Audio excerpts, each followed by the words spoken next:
All right. Hi, everybody. This is Ms. Higgy. For those of you who don't know me, Helen Higginbotham, and I'm coming at you. Thank you for coming to When Black Women Gather. We're having a call today to talk about Akwaaba, which if those of you who've been to Ghana, you know that that means welcome. As soon as you get to the airport, it's the first thing you see. But our program today is called Akwaaba, a Ghanaian Gathering. And I want to tell you about When Black Women Gather is an organization for Black women. We come together online once a month. Every week and talk about a lot of things. But once a month, I've decided that we're going to host these international calls. This will be the fourth one that we've done. We've done Japan, we've done South Africa, we've done Panama, and now we're doing Ghana. And next month we will do probably Brazil or Haiti, but every month we're going to introduce to Black folks, another place around the world where Black folks are living and thriving and just being super successful, because we want to introduce to everyone, what it means to be, we need to introduce that you can live outside your box. You don't have to stay in the United States. You don't have to stay in Jamaica, wherever you are. I remember my Aunt Lillian told me years ago, girlfriend, wherever you go, you will find Black people. So I'm here to let the rest of you guys know what Aunt Lillian said, that Black folks are everywhere. So these calls are basically to encourage us to get out and explore one another. I'm going to ask everybody if you can go to the three dots at the top of your box or wherever next to your name and rename yourself to include the city or the country that you're calling in from, so that when we're on gallery, we can see where everybody is. If you'll look at mine, you'll see it says my name and then it has New Jersey and the United States after it. So if you can do that. Nana is not here because Nana, are you live? I am here. Can you share the screen with Martin Luther King? I can't share the screen yet. Oh, okay. I didn't send it to Chip. In motion, yeah. Maybe Chip can share that for now. I didn't send it to him, so it's okay.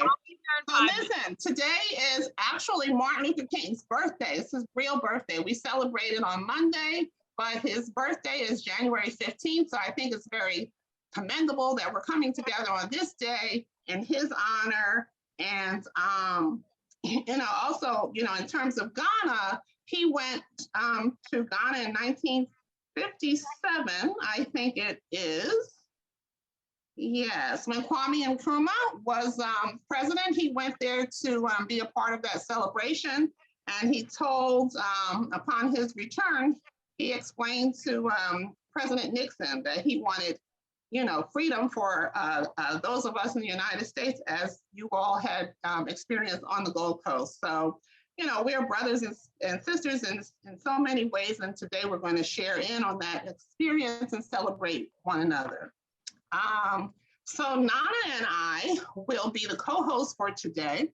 And specifically, we are the goal is to bring people together, to give you a feel so you can see that people are living outside the United States, living and thriving very well. For those of you who don't travel, these calls are also intended to spark a little of that travel bug in you. Oh, there, thank you, Nana. So this was a meme I had found for Martin Luther King's birthday, and it says, the richer we have become materially, the poorer we have become morally and spiritually. We have learned to fly in the air like birds and swim in the sea like fish, but we have not learned the simple art of living together as brothers. So I thought, that was an appropriate, one of his appropriate, I'm trying to stop the share. Okay, that was an appropriate remark by him that commemorates for the day. So, so I think one of the things that we have to keep in mind in terms of travel, we'd be remiss not to mention the year of return, which I think everybody knows. In 2019, Ghana pulled off the biggest marketing coup ever. And they had what was called the year of return. And they encouraged that, people come back to Ghana. And it was for Black folks who those of us who were shipped away from Africa, stolen away from Africa, and also for Ghanaians who had patriated, I'm saying the word wrong, had come to other parts of the world. They invited everybody to come back. And they made $2.3 billion on that. And apparently in that year alone, 579 tourists went to Ghana. So that's fascinating. And, we've been traveling. I think that the travel bug is big for them. And it's probably from that one experience, from that one marketing campaign, it probably made Ghana the most traveled or visited country in Africa. And I'm guessing, I have nothing to place that on, but it would seem that way. So, Nana, are you with us or no? I'm here. I can speak. I quickly shared earlier. Okay. Can we see you or no? We can't see you on screen? Yeah, I'm in the garage, so I'll put the video on. Okay. In a minute, No, I was going to ask you to, but okay, that's good. Nana's going to come on screen in a minute. Let me tell you, we're going to break this conversation down into 3 categories. We have expatriates, so people who have relocated to Ghana, who are living there. We're going to talk to those people first. And then we're going to talk to repatriates, Ghanaians who have gone back to Ghana. And we're going to talk to Ghanaians who live outside of Ghana. And then we're going to talk to Ghanaians in Ghana. So each of these groups are going to talk about different things, and we'll hit on it as we get to that group. So we are going to, okay, hey, Chip is helping us out a lot. Chip, we're seeing you. Am I supposed to be seeing you? Yeah, you're good. Okay. I'm seeing you though. Okay. Okay, got it. Okay. So anyway, let me see. Chip, are you sharing? Are you spotlighting yourself? No. Okay. Maybe it's just me. Is everybody seeing Chip or is it just me? Just you. Okay. Cool. I see Chip. I'm seeing Chip. I'm seeing Chip. Hey, Chip. I'm seeing Chip. We love you, Chip. Are we I back can at see Helen? Chip. Okay. Are we back at Okay. Helen? We're supposed to see me. I'm not sure. I see you when you talk. I have it set to flip back and forth between whoever's talking. So I can pin you, Helen, if you want. I can do that on my I phone. thought I had pinned myself, but I guess not. Did I? You're just pin yourself, Helen. I did. I see you, Helen.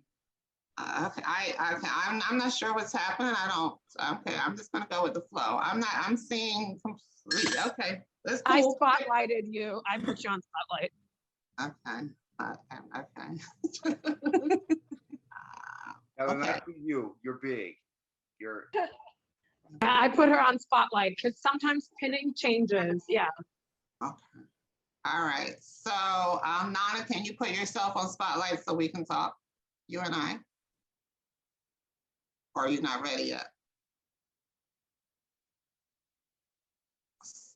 So I wanted to see Nana and I side by side.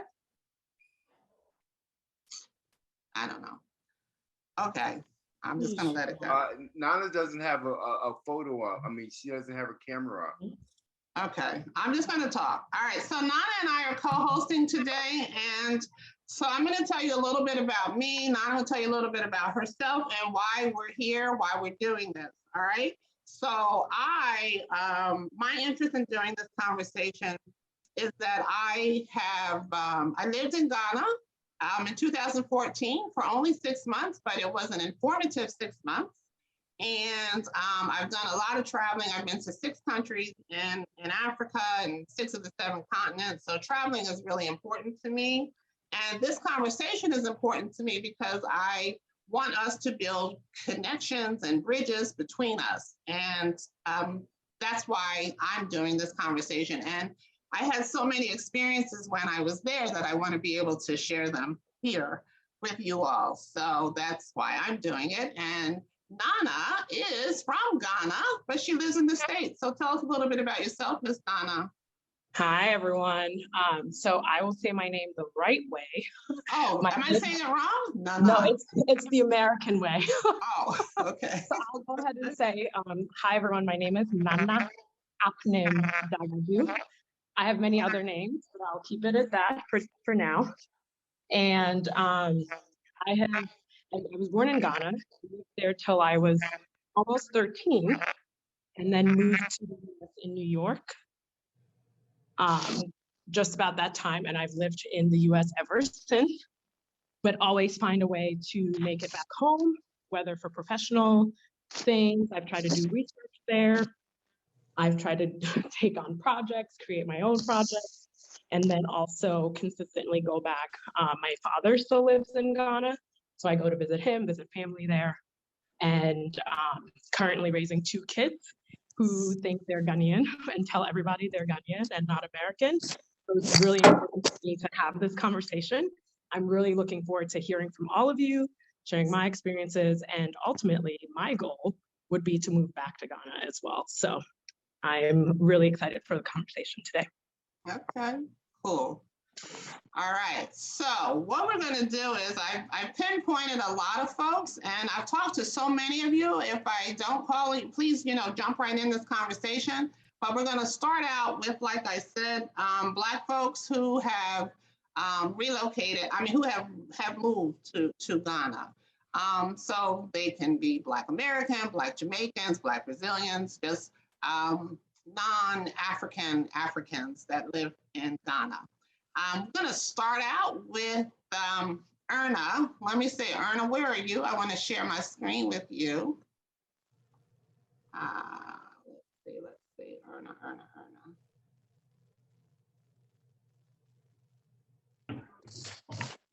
Okay, there you are. Hey, Miss Erna, you got to unmute yourself. All right. Okay, and Nana, I wanted you to share the screen with us too, but I'm going to give up on you today for sharing the screen. To be on the screen with us. So, Erna, tell us about yourself. Erna is a Black American who's living in Pram Pram. You'll see that she changed her, I changed her thing. She lives in Pram Pram, Ghana, and she's going to tell us how she got to Ghana. And as she's talking, Nana will share with us pictures of the beautiful home that Erna has built there. So welcome, Miss Erna. I haven't seen you since 2014. It has. Hi, sorry. Hi, Erna. Just give me a minute so I can switch from my phone to my. You guys keep talking. I'm going to switch to my laptop. Okay. So yes, it's been since 2014, Miss Erna, that we saw one another when I was there. I stayed at your compound. So tell us, who you are, where you're from in the States, how long you've been there. Just, talk to us about Ernest's venture getting to Ghana. Okay, my name is Erna Terefe Casa. I moved from, I'm from Detroit, and I was a teacher there for 35 years with the Detroit Public Schools. And I have had the opportunity to go to 18 African countries.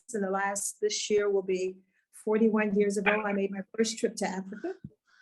And let's see, I have always wanted to go to Africa ever since I was a very young child. My father brought home a National Geographic with Story of Africa. And when I saw that picture, I read that particular story in the National Geographic. I told my father I wanted to go to this place one day. And my father, with all of his wisdom and his 9th grade education, said that if I get an education, I can go anywhere in the world I wanted to go. So I decided I was going to follow my father's orders. And like I said, in 1981, I did my first journey to Africa, to 5 countries. And I made a decision very early that one day I wanted to move to Africa. So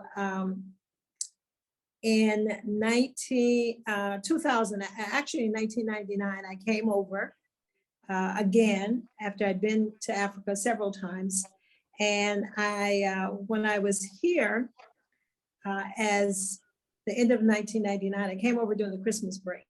And then when I got ready to leave, I was at the airport. I have to tell this story.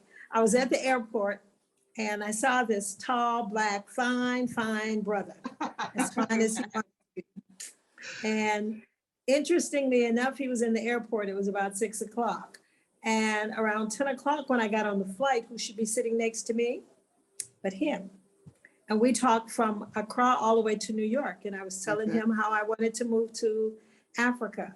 But Ghana was not my first choice. My first choice was the Ivory Coast. And he said, why don't you move to Ghana? And jokingly, I said to him, if you find me some land by the ocean, I will. Oh.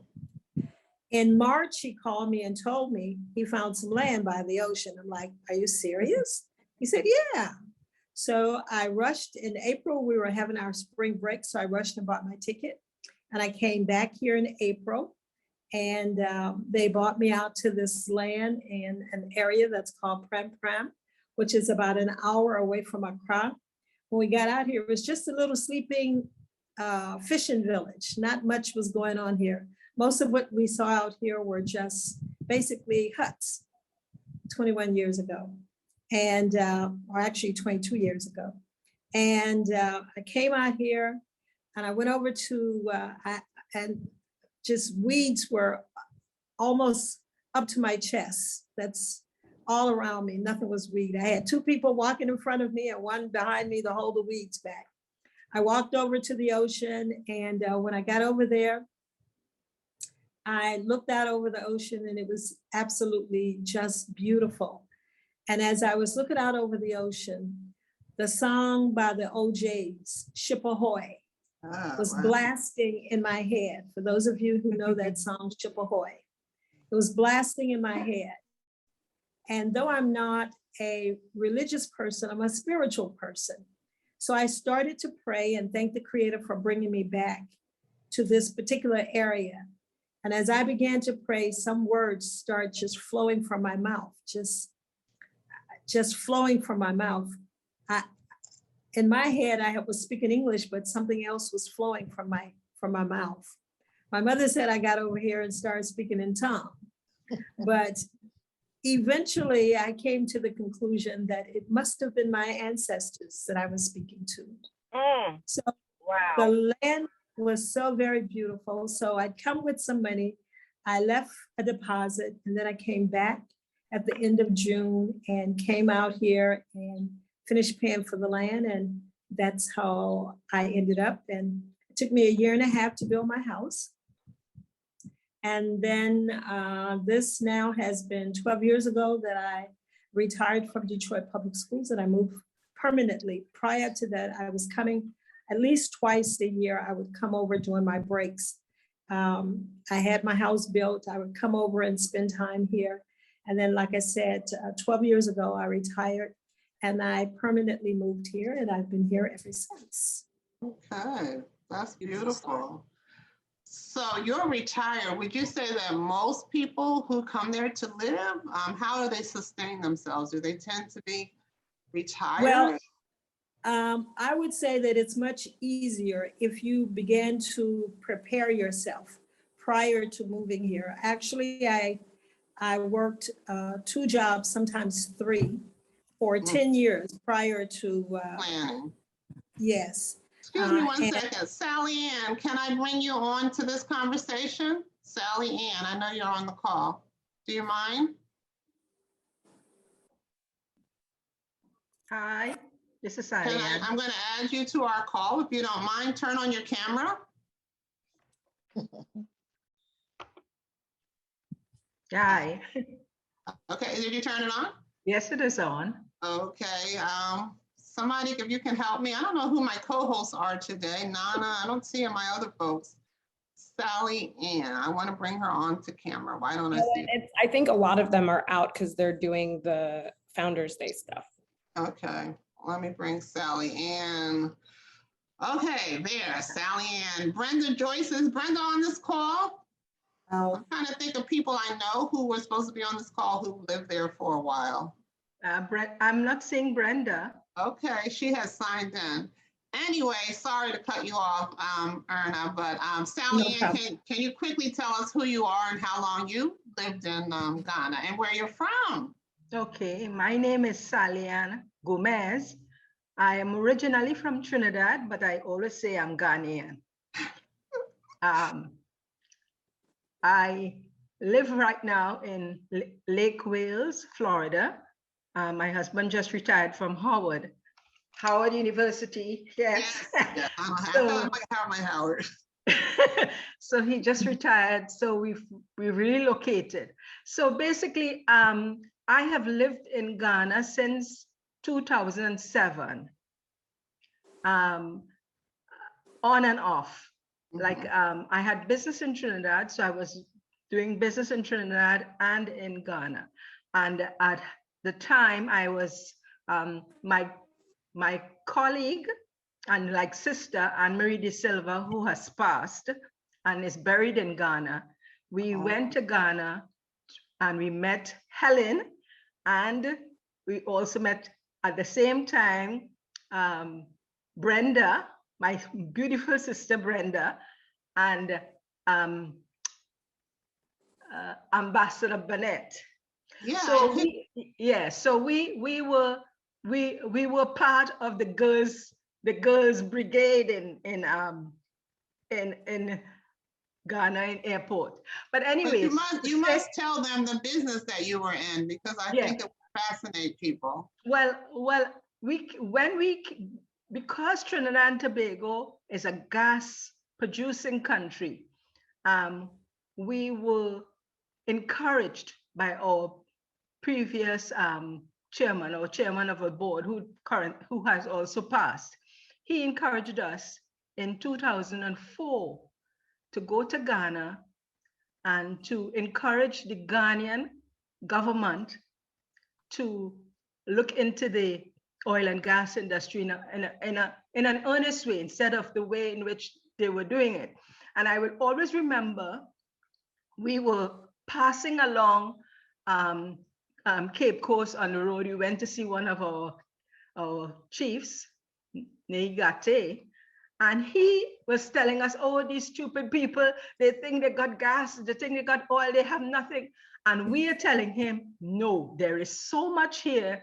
And we know it because the guy who was in charge of our area had done all the seismic for for the coast. So we knew that there was a lot of oil and gas in that area.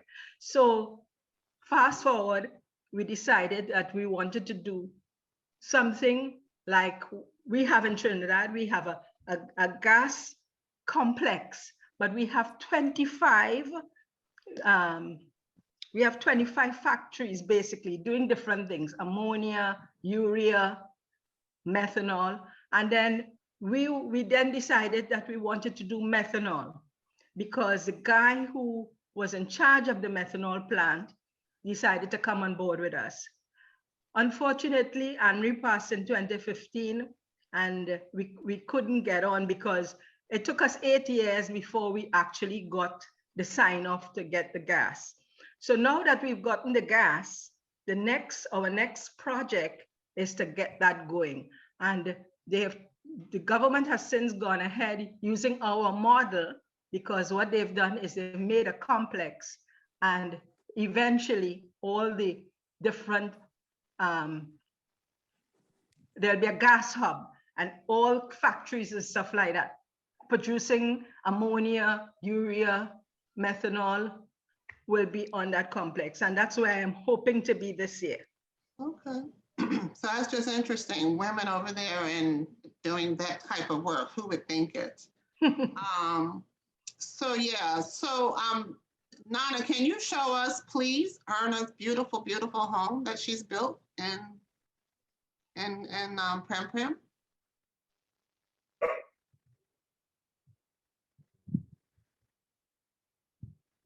Okay. I don't know where. Okay. All right, we'll just keep talking. When she gets on, she'll show us the home, because I call it Erna, and Erna, I think you call it your compound too. But Erna has built a beautiful home. She has several homes around her home, and I'm sure when we go there, she'll invite us to stay there, right, Erna? Sally Ann, where do you live when you're there? And talk to us, both of you all. If you can talk to us about, what's involved in like getting a visa to move there. Was it complicated to get a visa? How long does it take? What are the logistics? I know that Erna has bought a house, but I remember when I got there being warned ahead of time, Don't listen to people about buying property because, you know, you can easily get scammed for doing that. So talk to us about, you know, buying houses and, okay, there is her house. Is that beautiful, folks? Oh, it's lovely. It's really Yes. lovely. Show some of the other pictures, Miss Nana. I love her. I don't know why I don't know. Congratulations. So that's your main house, right, Miss Erna? Yeah, that's the main house. And then I have 3 other structures on my compound. Okay. But that's and Nana will show them as well. I live in an airport residential area when I'm there. Our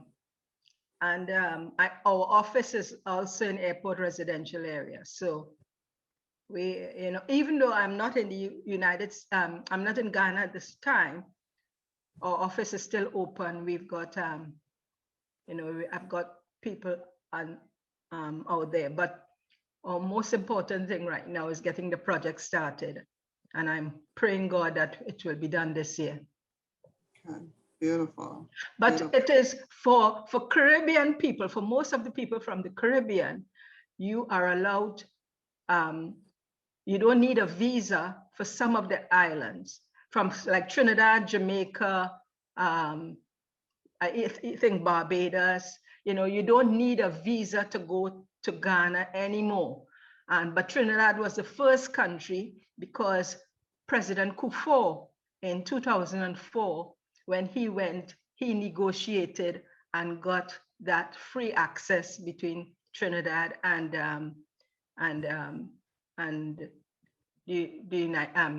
Trinidad and Ghana. And a lot of other prime ministers of the islands have gone in and done the arrangements as well. So we are trying, especially the Caribbean people are trying to get us closer to Ghana as possible, because we believe that most of our people came from Ghana. Mm-hmm. So that's the reason why, you know, and then more, like for instance, I am supposed to be from Cape Coast. My mother, it was very uncanny. We went, Jake had taken us, that's the former Minister of Tourism, had taken us to, I think it's 2004, he had taken us to one of the ceremonies where we had the change, trying to get the 2 cultures back together. And I will never forget, they brought a handkerchief of this guy called George Ekem Ferguson. And his face, when I looked at the handkerchief my brother brought, I said, how comes he looks like Uncle George? No, I've got an Uncle George, and he looked exactly like him. So my brother, when we went home to Trinidad, my brother took the handkerchief and gave it to my mom. And she said, oh, where did you all get my brother from? Oh my God. And when we actually trace, we are actually from that line. So it was beautiful. It was really, really beautiful for us. That's always my experience whenever whatever country you're in, people are looking at you, trying to size you up. You're tall, so you must be from here. You got this, so you're from there. I'm just like, I don't know. But yeah, that's interesting. You know, good to have some feel for that. So I'm going to bring in, Nana, if you can help me bring in some of the people who Sylvia is on this list. I'm going to bring in. Helen, yes. I invited 2 friends on. Okay. Aloma, if you can get her on, because Aloma is very interesting. She's a Jamaican, Ghanaian, Trinidadian, everything. Sorry, just to not sorry to interrupt. Chip, could you make me a co-host on the laptop? Oh, I'm sorry. I thought I did. I didn't know. Yeah, I can't help you with spotlighting people because I'm not. Oh, yeah. I thought I did. I left my phone. Yeah. So if you could just go, yeah. So Aloma, does Aloma live in Ghana? No, Aloma is back in the US, but she had a school in so she'll be somebody you'd love to speak with, because she can give you her experience. Okay, hold on. We'll bring Aloma in, but I'm also going to bring in Ghanaians who have repatriated. So we got the expatriates, and we're going to bring in the repatriates. One Okay. thing I forgot to do, Bernice is on this call. Bernice. Let me bring you in. Bernice and I were just chat. Yeah, Helen, she's on here. She's Okay, I'm gonna add her. Hey, Miss Bernice, how are you, my dear? You're muted. Sorry, I got hot. Hi, sorry, I got caught. I was eating pineapple. Hi. Oh, I'm sorry. It's 14 degrees here. We're not eating pineapple. We're vicariously eating through Bernice. Okay. So Bernice Enjoy. in Hi. Ghana, and Bernice reaches out to me all the time wanting to sponsor what I'm doing in some kind of way. And today, you know, she is going to introduce us to her African goodness. Nana is going to show us what she does, and Bernice, you can take it from there real quick. Okay, sure. Hi. Nice to see everyone here. I've enjoyed these conversations. My name is Bernice. I live in Ghana. I've been here for about 5 years. My family is from here, so I just relocated right in November 2016. It was a complete coincidence. I saw in the chat that somebody was asking what some of us do for a living. When I came here, excuse me, I was actually working for an American NGO. So I did that for a while. Then I went to work in Ivory Coast for a year. And now I just do consulting. But then in the middle of all that, I started this company by accident that I didn't intend to take seriously until I started getting into accelerated programs and recently won the Tony Elumelu Foundation grant, seed grant. So it's Africa Goodness. And so I mentioned to Helen that I would love to donate 15% of any sales we make this weekend, I guess during this conversation, to her organization. But yeah, if you guys can also just donate straight to her organization, I think she puts like the links through PayPal and other, yeah, just to help support what she's doing. But my company is called Africa Goodness. It's selling made in Africa value-added agricultural products. And the story behind that is I worked in international development for many, many years. And I noticed that we as a continent were always exporting raw commodities like cocoa and coffee with the values added elsewhere. So people often forget that coffee or cocoa, 60 or 70% of the world's cocoa comes from Ghana and Ivory Coast. But we don't know that because it's, it gets bought by major corporations. So this is just trying to bring some value back to our indigenous products, and that we have African-made goods here. So. Okay. Yeah. So thank you. We appreciate that. And I think the code that you want everybody to use today. Oh yeah. When you're making a purchase, to donate 15% of the sale back to When Black Women Gather, in the order comments, you just have to put the code WBWG15 or just say, please donate any sales of make a donation to When Black Women Gather. That way I'll be able to track it, distinguish it from any other purchase. But yeah, check it out. I love your feedback also. We're still a new company. So if you see anything on there, just let me know. All righty. Thank you so much. And in that vein, I want to say to everybody else on the call, whatever you have going on, if you're, if you have a business that you're trying to, promote, if you're looking to network with people, please make use of the chats and exchange information with one another. So thank you, Bernice. Bernice, you lived in the States for a long time, right? Yeah, well, I was born in the US. I lived in the US and in Canada. And my family moved back here years and years ago. So I just always came back to visit. Okay. Yeah. Right. So we're going to bring in some other folks like you who have come back to visit, who have gone back to stay. Sally Ann, we'll bring you back in a minute, but I see she left us. Can we bring in Sylvia and Diana? Let me see. Okay, there's Sylvia. Hi, Sylvia. Diana. Diane. I messed up her last name. L.A. Oh, Laye. Yes, her. I don't see her on. Oh, is she gone? Diane, are you on the phone or? Nope, I don't see her. She'll come back, I guess. She was here a moment ago. And then who was the third one? Brenda Joyce is not here. I'm going to bring on Curtis. I see Curtis is here. Curtis, I need you to turn on your camera. We can bring you on screen. But for right now, let's talk to the folks that we have here. So, Sylvia, how are you? It's been a long, long time. You're muted. You're muted there. Hello. Okay. Hi, could you hear me? Hi, yes, I do. Hi. Let me It's been a introduce you while. to Sylvia.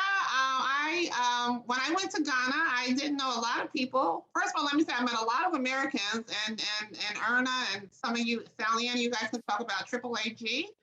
So I met a lot of Black Americans through AAAG. And then my friend Phoebe in the United States told me about her friend Sylvia. And I came in 2014. Sylvia, you said you came when? 2012. 2012. So we met several times there. So that was really cool. And Yeah. and I want you all to talk from your experience of being, you know, repatriates, like going back to Ghana as a Ghanaian. What was that like? What are the challenges involved in that? And Helen, Okay. Curtis is also spotlighted now. So I see Curtis. Hi, Curtis. Okay, go ahead, Miss Sylvia. Tell us. Okay, so I actually left from Ghana to the US at the age of 12. My parents were there, so we joined them, my brother and I. I did most of my adult life there. I came back, I think, at the age of 40.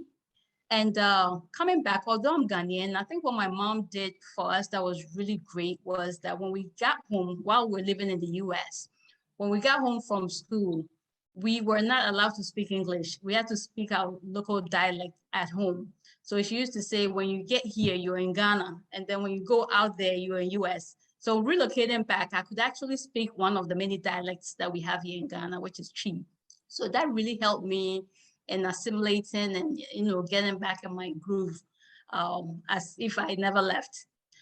The challenges I had was basically mostly the basic needs that we took, or I took for granted in US, which is the lights, the water issues, light issues. Every now and then we have light off, light on, and so forth. Dealing with people here.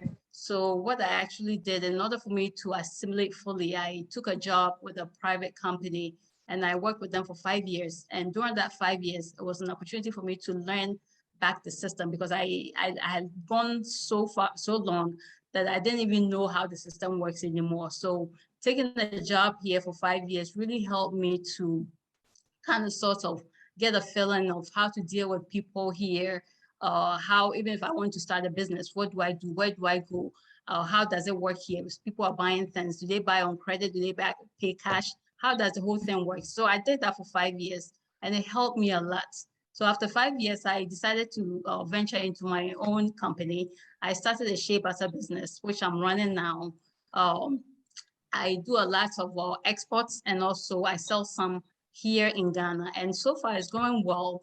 Coming back has been, the culture, although I'm from here, it's still a cultural shock for me, but I'm getting used to it, because it's almost like wherever you are, there's the good, the bad, and the ugly. So you just have to choose where you want to deal with the good, the bad, and the ugly.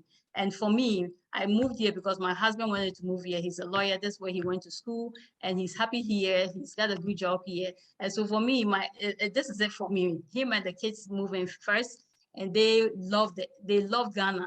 And so when I moved there, it's like, this is it. So I have to make the best of it. So I try to make it comfortable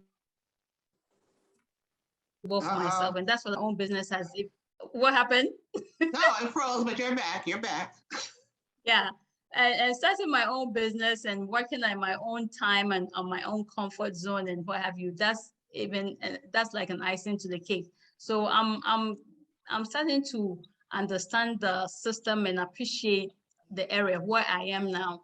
I probably had an easy London, but some people may not have it so easy. So what I tell people is that if they want to move here, they need to be patient. And once again, they need to prepare, because when I was coming, my husband had already prepared things here for me. So when I came, I didn't have to worry about car. I didn't have to worry about home. Everything was already done for me. But someone who's coming and don't have that luxury, they have to prepare for that, and they have to be patient. Ghana has taught me a lot of patience. Previously, I want things done and I want it now. I want it done like yesterday. But Ghana has told me that you have to be patient. And that's one of the things that I think I appreciate the most here. Yeah, I think that probably comes from living in the United States, right? I remember the first time I went to the Bahamas, and you know, we want things like yesterday, especially if you're from the East Coast. And this woman, she said, "You're American." And I said, "How do you know?" She said, "I see the stress in your face." And it was probably because she wasn't making my eggs fast enough or something crazy, right? So you do learn patience. Yeah. So we have, hold on one second, Sylvia. Curtis is with us. Curtis went to Ghana many years ago. And how long did you stay? Hi, Curtis. Curtis is calling out from Chicago. Yeah, everybody, yeah. Great. Well, Curtis, how long did you stay? When did you go and how long did you stay? I stayed 11 years. I went there on a 3-week vacation in 1965, and I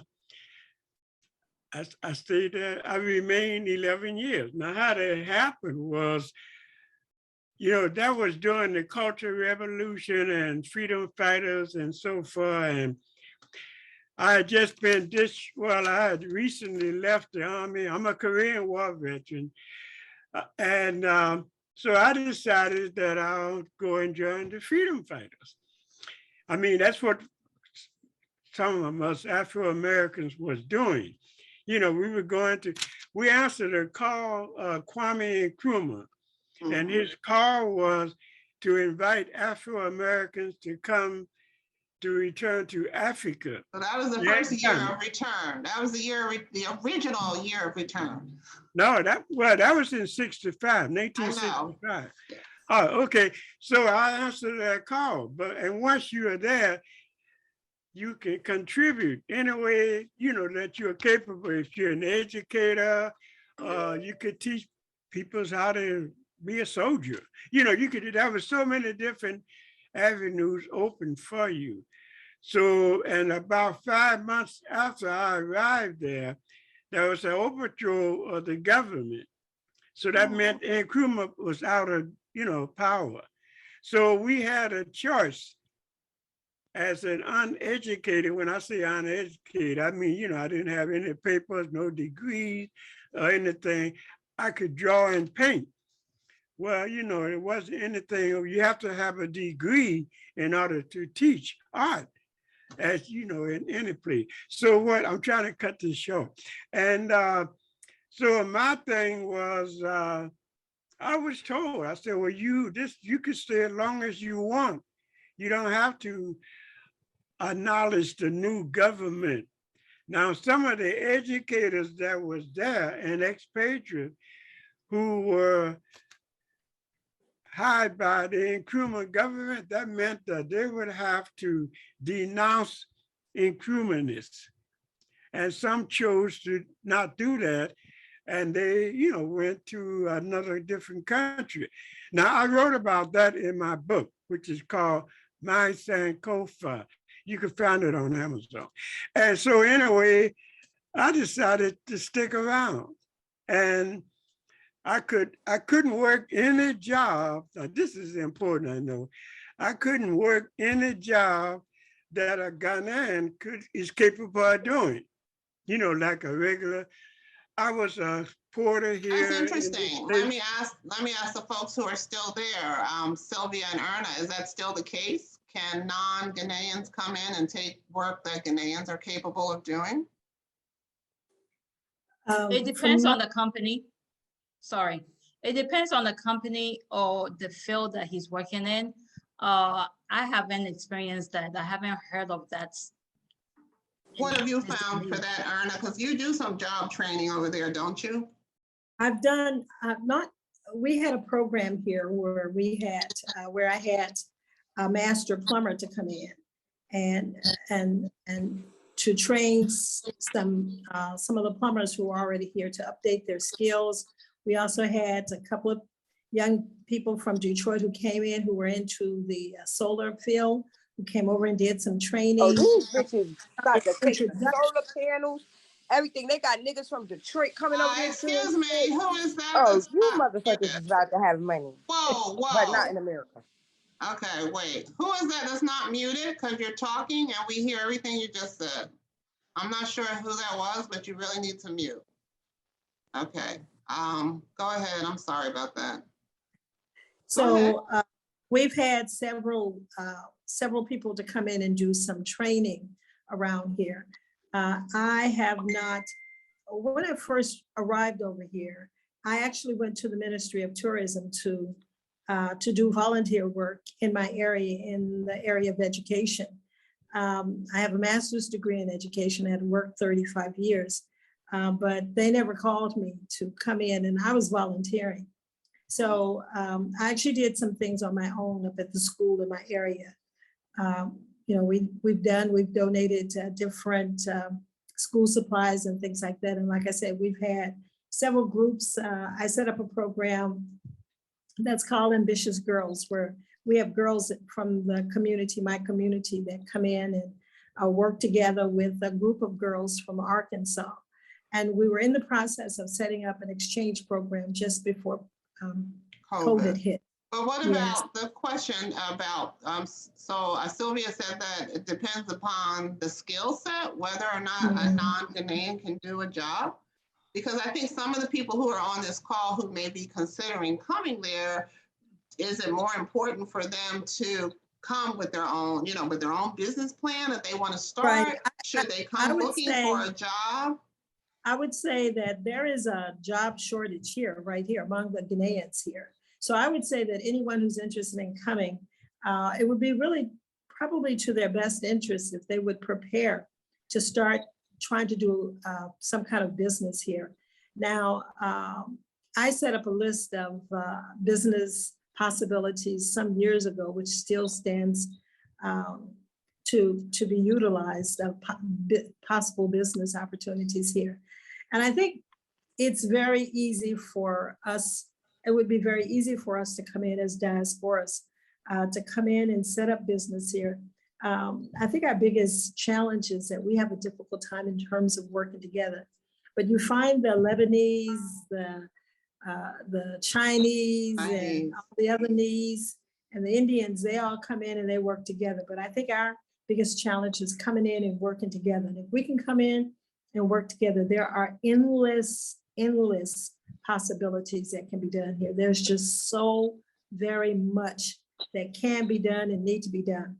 I was driving, well, I wasn't driving, my driver was driving me yesterday, and I was asking him and the other person that was with me, did they know what cotton looked like? And they said, no. In Ghana and out here where I live, cotton grows wild, but they haven't, many of them don't have the slightest idea as to what it is. Right. You know, can you imagine how America got its start from the cotton industry? So there are just so all many, the lovely African fabrics that are heavy in cotton. So that is very interesting. Yes, very interesting. There are just so many other things that actually can be done here. That we as Africans of the diaspora could come in and do those things that are not being done here. So, but I'm proud to say that I'm a Ghanaian citizen now. So any job or anything that I'm looking for, well, I'm not looking for a job, but any business that I'm looking to do, I can do it without any challenges now. Curtis, you were getting ready to say something? Yeah, I agree with her 100%, because what I did was I set up a little shop because, see, I couldn't just work alone and support myself. I would have to engage someone to work with me, you know, a Ghanaian. Mm-hmm. So at least one or two people. In my case, I engaged two people. And the name of our little shop, which was right in my, you know, house, was Earn While We Learn. You know, we just decided on that name. So what we would do was, I would pick up cow horns and cut a ring off of them, you know, so you got a pair of loop earrings. So, and then well, she was my girlfriend at the time.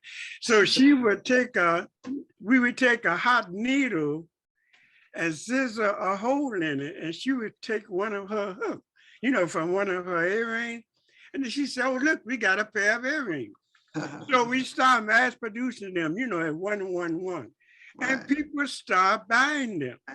So then the next thing, by me being an artist, I start carving the map, the continent of Africa, you know, just a little small, half an inch, and putting a hole in it and a ring. And we had pendants, you know, so it started off from there, and it went into model making, you know, where eventually I started doing, I was carving ivory and cow. So we got, our problem was we couldn't make enough because we were making everything one. There was no machinery. Then I began to travel to other countries like Togo and the Ivory Coast, because Africans, they're not going to buy unnecessary things, you know, like painting, just like here, you know, you could admire a painting, but you have, and you love the painting, but you don't have, you don't have money for that. Now, okay, so I would travel to Togo after I built up an inventory and sell to Peace Corps people who were living there, and you know, people's on tour. And I would do the same thing to the Ivory Coast, Cote d'Ivoire. So about once or twice a year, I would travel to one of those countries and sell my merchandise and buy things there that you couldn't purchase in Ghana, you know. And so that's what I did. I set up a shop. That's interesting. I think one of the things that Curtis is bringing home for us, which I continue to hear, is that if you're resourceful, you can make it in Ghana, probably in other parts of Africa. Absolutely. Yes. So how difficult was it for you to start your shea butter company? It wasn't difficult. So I registered a company, and like I said earlier, my husband is a lawyer, so he did all of that work for me, but it's still doable. Anybody could just go and register a company. I registered a company, and then I started marketing online, and my network, the few people that I know around, I just gave them samples. And if they liked it, they came back for more. And so I gave out samples. It's not that difficult to really start a business here. You just have to be, patient once again. And because this place is a developing country, there's so many opportunities here. If you're willing to work and you're willing to be patient and be consistent, there's so much you can do here. So it wasn't that hard at all. Sylvia, could you actually speak, or any of you, but Sylvia, because you were talking about your business, what are some of the legal elements? How do you set up your business, sort of like getting any forms and all of that? Like, is it easy to do that? Do you recommend people do that when they get to Ghana, or can they start when they're outside the country? Any tips you have on that? You can start when you get to Ghana. It's easy. You have to go to, depending on what business you want to start, you have to register the business. It's not that easy. You could just walk into wherever you need to register your business and just give them details. They'll give you a form, you fill it out, you give it back to them, they'll tell you the fee, you pay for it, and then they provide it for you about a couple of days, 2 to 3 days later, maximum a week. So it's not that difficult. The reason why I say you should come before you do that is because previously we couldn't do a lot of things online. Now we could do certain things online. So you could do some of the registrations online, but it's best you're here so you can go through the process, know where to go, where to get your forms. And when you're here, you get more information as well. Thank you. I have to tell you, when I was in Ghana, I remember my visa, I guess it was a 90-day, and I had to go back in 90 days to extend it. And it was not easy at all as a foreigner, because when I went by myself, I got a major runaround, not fully understanding that if I didn't want the runaround, that I needed to pay some extra money. And I refused on principle to do that. That was going to be my next question. I know how that goes. Okay. So when I went by myself as an American, it was not easy. And I refused to pay the kickback. And then finally the person And let me tell you about my experience when I was working there. So I lived in Ghana for 6 months. I was supposed to stay for a year. So this is a key learning for me as someone who went there. When I went there, the person that I don't ever go out of the country and give all of your control to one person. Because the same person that I worked for, the house that I lived in, he owned it. The car that I drove, I didn't drive, I had a driver, he owned it. It was just too much control. So for me, that didn't work well. And that's why I was like, okay, gotta go. But I remember when I had to renew my visa, when I went to the embassy with a Ghanaian, voila. I don't know if they pay money behind the scene or whatever. So that's real, you know, getting stopped by the police. I was driving one day. I wasn't supposed to be driving. And you can't drive in Ghana, but I had a driver. So, you know, just this one particular day, I decided to drive. And I got stopped by the cops because I was on my phone. You're not supposed to be. And even that was a shakedown. So, I mean, I'm putting it out there because that's real. And that's not just in Ghana. I had the same experience in South Africa. So talk about that a little bit, because it's not so seamless to go in as a foreigner and get papers. True. Yeah. That is Helen. true. I would like to say as well. Wait a minute, let me let Sylvia, because, you know, what was your experience? Sylvia, hold on, Erna, I got you, but go ahead, Sylvia. What were you going to say to that? So Helen, yeah, your experience is absolutely correct. It does happen. But me coming back home, for me, this is my home. And so I have made up my mind that I've heard these stories, there's bribery, there's this, there's that. I don't bribe anyone, and I still get a lot done here in Ghana. I take my products through FDA. I was told that when you go through FDA, you have to pay someone to get whatever. So I don't pay anyone. Yes. Mm-hmm. No, it's not because I'm Ghanaian. In fact, when I walk in there, when they see the way I'm dressed, my accent and everything, they think I'm not Ghanaian. And I don't mind, whatever the case is. But I do not pay. I have made up my mind and told everyone that I work with, I am not paying any bribe. So I've gone through all this process, and I go through a whole bunch of processes through the government agencies, and I don't pay a single bribe, because we need to stop doing that. If they tell me it's going to be ready in 30 days, if I don't have it, I'll call someone. I always take somebody's number. I'll call them. I'm expecting this in 30 days. It's not here yet. Where is it? If I have to go back, I'll go back, and I have to speak with that person's manager or a different person. That's what I'll do. So I think it's something that, yes, is there, but we need to find a way to stop it, because we could do without giving those bribes. There's so many times where I've been stopped by the police officer where he would tell me, oh, you did A, B, C, D. And I'm like, no, I didn't. And he's expecting me to give him money, and I will not give him a dime. I'll lock my doors so he cannot get in and drive with me. And so we need to stop that.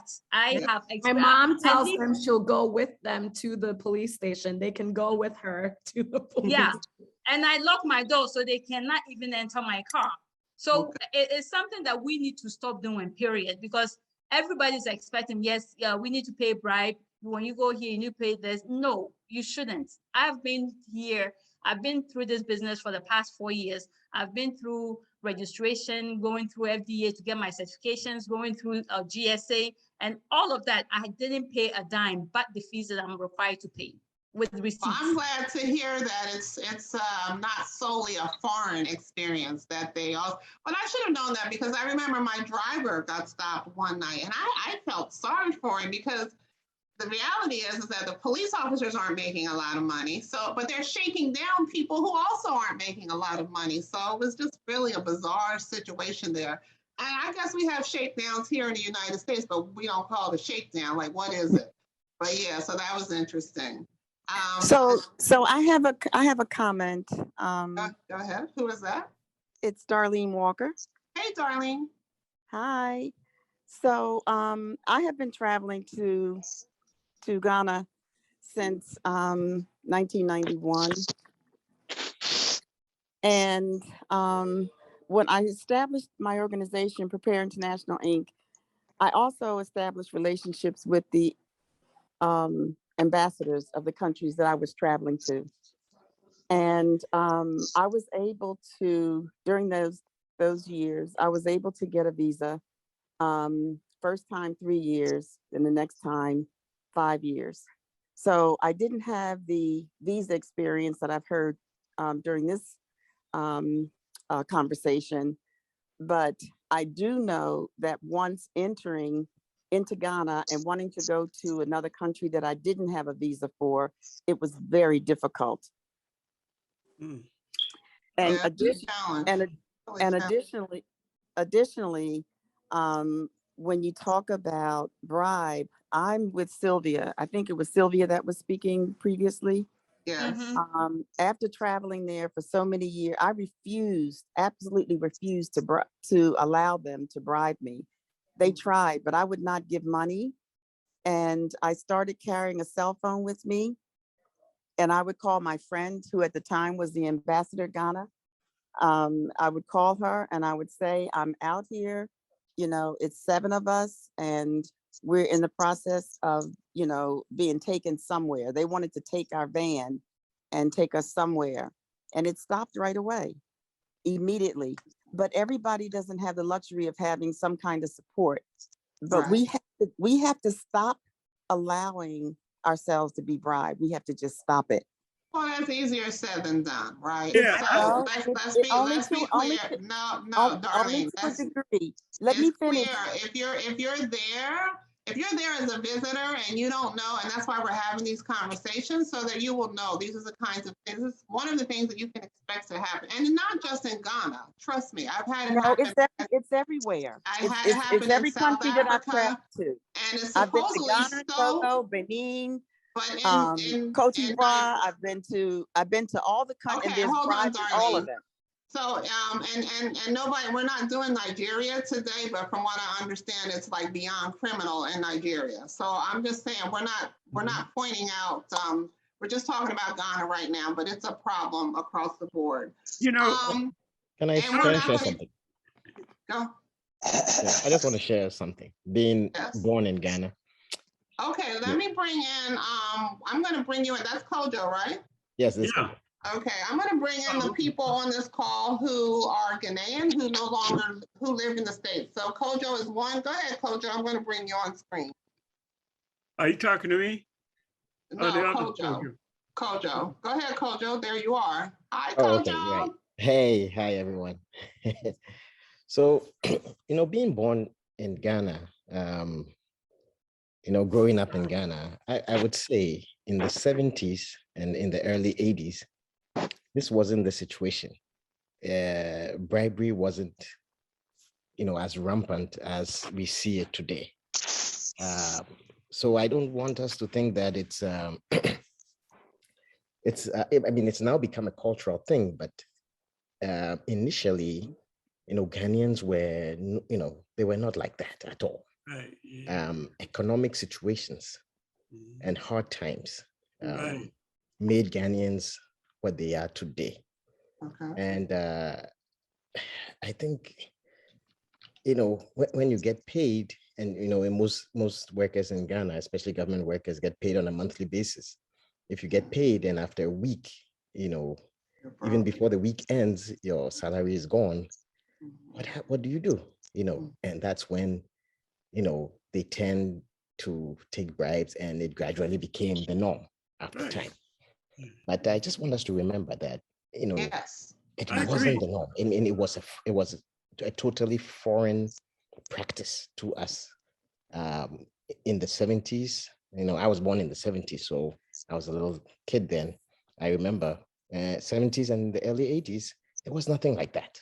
Nothing like that. So real quickly, before I let you go, Kojo, tell me, so you're in the States, you're from Simonetta, I need you to come on screen, and Harriet, I'm going to bring you on screen.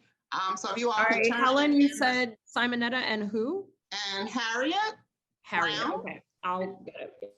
So Kojo, tell us how long you've been in the States and what brought you here. What were you doing in Ghana, and what are you doing here? Okay, so as I said, I was born in Ghana. My name is Kojo. Kojo originally. I said it wrong. Yes, Kojo originally. And I came to the States. I've been going back and forth in the States. But I came to stay in 2001. So I did, all my education in Ghana. And, I said, let me come to the land of opportunity to come and see what it will offer me. And I must say, America is truly a land of opportunity. It is, definitely. America is a place where an uneducated person can come, uneducated person with no connections, no nothing, can come, work hard, and make something of their lives. Right. And you are a foreigner at it as well. You're not an indigenous American. You can come from another country, even being Black. Come into this land with all the racism, all the bias against you.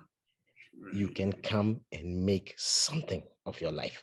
It is difficult for somebody to do this in Ghana, even if they are born in Ghana. Right. So that's what brought me here. And I must say, yes, truly America is truly a land of opportunity. Okay. And I have brought on screen Kofi. I met Kofi. Hi, Kofi. You can unmute yourself, please. Kofi, I met. He was a visiting professor at a college that I was working at. And Kofi, you're in Kumasi. That's the other thing. Can we? Everybody thinks of Ghana, and we think of Accra. So I also want Kofi to tell us about Kumasi. So Kofi, how you doing? I'm good. Just let me throw this in. I think our friends who are regulars in Ghana or who come in and out, you find a dichotomy that I want you to digress on or reflect on. The Ghanaian in the street is the nicest person you can find. He's helpful. He wants to walk the extra mile with you. But meet the same Ghanaian behind the desk, and he's the most difficult person you have to deal with. I can't explain the philosophy behind it, but I'm sure some of you have had experiences about that. That you meet a complete stranger,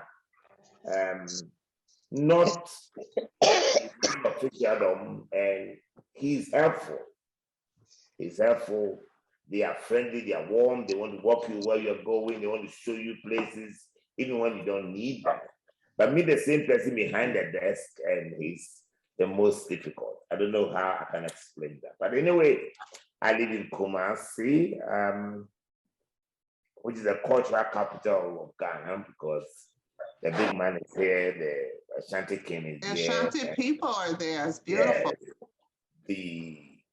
It has some historical antecedents that when the British captured Ghana for about 100 years, the Ashantis were independent. So even before independence, they had the Gold Coast colony in Ashanti, and they give them some concessions on certain things. They are a proud warlike people, but if you understand them, it's very easy to live amongst them. So I don't live in the US, but since 2002, I've been going back and forth to this college Miss City talks about, Example College in Bergen County. I first went there I'm a professor at the Kwame Nkrumah University in Kumasi. We think we are the best university in Ghana. From Legon would dispute that, but that's all right. You're about to start a whole war now. Yeah, we can have endless wars, on that. And so I was first an exchange scholar because there was a Ghanaian in diaspora who was a professor there who thought it was time to give back to his country. So he formed this little thing that had grown, and I'm part of the landscape there. Every summer I go there for 3 months. 17, 18, when Miss Iggy was there, I spent the whole year there. That's another thing. That's when we met. That's right. And even in the COVID times, you notice that Ghanaians are good storytellers. So I teach anatomy and physiology to nursing and allied students. and I have a lot of stories to tell and to make illustrations. So I become some kind of a cultural icon for Ghanaians out there. My course, when it's put online, gets registered quicker than any other person who's teaching the same course. So I know reasonably a bit about America, but I am situated in Ghana and I live here. And so for those who are coming, you would note that Ghanaians are warm. I mean, they are warm people, but be prepared for this officialdom that you face. And the Ghanaian meantime, maybe a little cultural context before I sign off. Call it bribery, call it part of a cultural thing.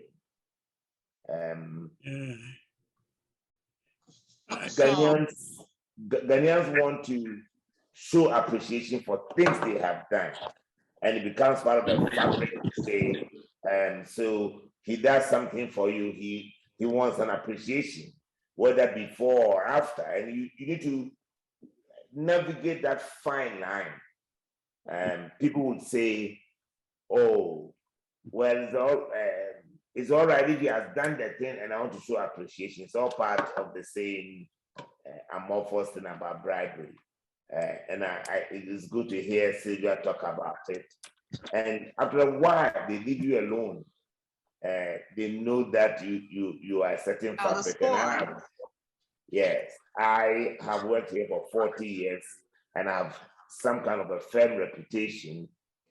I don't give bribes, I don't take bribes, I don't want gifts. You need to set hard lines for yourself, and you can navigate all the minefields and still not take the king's rich food.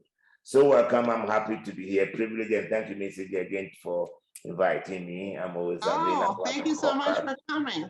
Yes, let me bring in some of the other folks here. I don't know who's on camera. Darlene, you said you weren't finished making your point. Whatever, go ahead.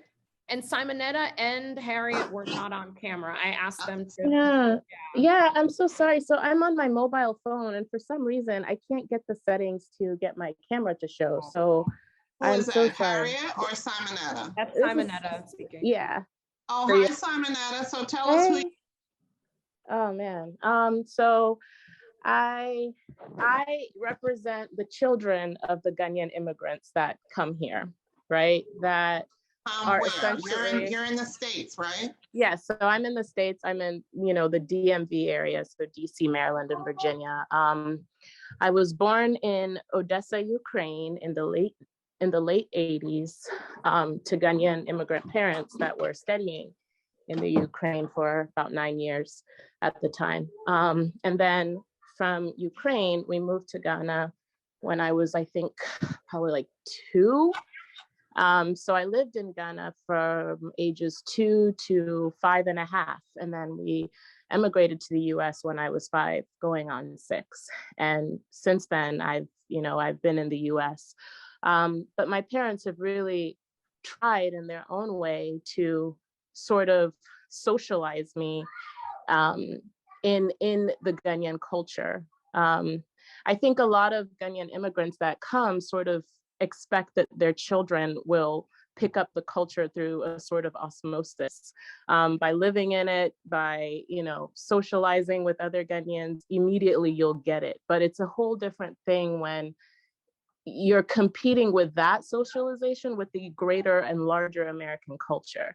So I think there needs to be a distinction, and I'm not saying this to be a separatist or whatever, but there needs to be a distinction between Ghanaian immigrants or African immigrants in general who are born here or come here as children versus those who come as adults and have a completely different socialization. So when, for example, the gentleman said, America is a place of opportunity and all of this, I was like, yeah, but I also felt a little triggered by that, because I'm like, no, I can see how it can be a hell too, because of the way I've been socialized within the larger American country and context. With that said, I did what, a lot of people didn't expect me to do because I was raised here. And I married a Ghanaian straight from Ghana. I mean, he immigrated to the US about 10 years ago. And even within our own home, there are a lot of cultural nuances that we have to navigate, even though we are both ethnically Ghanaians. So that's why I say that, you know, nuance is needed, and there needs to be a greater understanding of how complex and diverse the diasporic experience really is. Absolutely. Absolutely. Harriet, did you want to share a little bit about your experience? Yeah, I resonate so much what you just said. I know who you are, but the other folks don't. So tell us who you are. So my name is Harriet AC Brown. My parents are both immigrants from Ghana, and I was raised and born in Kansas. And I am currently in the public health field, and I take groups to Ghana, West Africa, to explore the culture and understand Ghana in a different outlet, in a different way. But I really resonated with what Ms. Simone was saying about, you know, being child of immigrant parents, you know, having this nuance of like, I'm Ghanaian, but I'm also American, and seeing the benefits of being from Ghana, but also seeing the negative of being from America also too. So it's been interesting. And during the whole pandemic, I have always wanted to be in Ghana. So I took the opportunity, everything was remote. So I went to Ghana for about 8 months and got an apartment and just like worked remotely and just kind of lived in Ghana. My family's from Cape Coast, so it was a great opportunity for me to go back and visit family, but just really just be this like eat mangoes, my cousins and aunt, and it was so beautiful, amazing. Then also too taking groups to Ghana. So I just recently took a couple people to Ghana this past Christmas, and have been doing that for the past 3 years. I also take college students and high school students to Ghana to experience the culture. So that's kind of like my side hustle, but also in the public health field is doing research with universities. But it has been such a beautiful, great experience. But it's just like kind of movement going back and forth if I'm Ghanaian or there's this really great book by Ya Jesse that talks about like this dichotomy, this interest of going back between being Ghanaian and being American at the same time too. But yeah, so my experience has been interesting because I can say that I feel like I'm American, but also Ghanaian, and having those. I think the fact that you live in Kansas, like with the other 2 Black people, that is. Well, because of the pandemic, but I'm based in Atlanta. Like everything is here because my family is. But I was born and raised like there's cows right in front of me. Right. I need, Phoebe, are you online? I wanted you to come online so you can see face to face with Sylvia. And I made you a co-host because I need help with the, you all who are on here, help me with the information in the chats. Okay. So that we're answering those questions. Yeah, so I do want to call out because both Simonetta and Harriet spoke just now. Jocelyn, and I'm sorry if I butcher it, Nikkei Cartel, Jocelyn White and Nikkei Cartel were having quite an interesting conversation, also tied a bit to what Simonetta and Harriet were saying. So can we bring them on? Jocelyn, did you want to come? I don't see, let me try. I'll try. Okay, I see Jocelyn. I got her. Do you see? Hey, Jocelyn. There's I Jocelyn. don't see Nikkei. Hey, Helen, I'm here. Okay. I'm adding, yes, okay. Nikkei, did I say that right? Nikki. I'm so sorry. Oh, you're in Accra. Hey, what's happening? All good. How you guys doing? We're doing good. It sounds British. Is that British right here? Born in London. It's English, Ellen. Helen. Go ahead, Nikki. Talk to us. Yourself. Well, I was born and bred in London, UK. Came to Ghana when I was 13 until I was 18 for school. Then I went back to London. I was a fashion stylist, casting director, DJ, producer, and then I came back to Ghana 2015 to produce African house music. So I've been here since then. And it's been amazing. You work at Club, what is it, 233? No, man, they can't afford me. Go ahead, I'm sorry. No, that's cool. I don't actually, funny enough, because I'm still an international DJ. I DJ all over the world, but I'm based here to produce music. And I'd say my experience, excuse me, from my experience, I think it was one of the best things I ever did in my life was to come back to Ghana.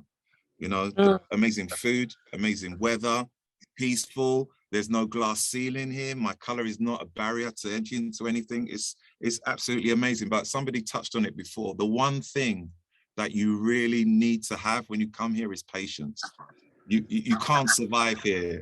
You have to lower your expectations when it comes to professionalism. Yeah. People turning up on time, doing what they're supposed to do. You know what I mean?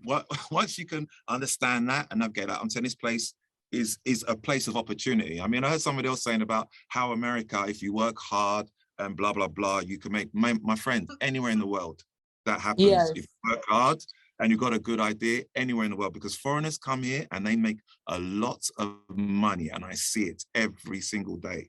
So that one, there's a lot of opportunity here in Ghana. So, I mean, it's crying out for people to come over, bring their expertise, come together, and we could be, from what I see, Ghana could be the Dubai of Africa. You know, we have everything. We have everything here.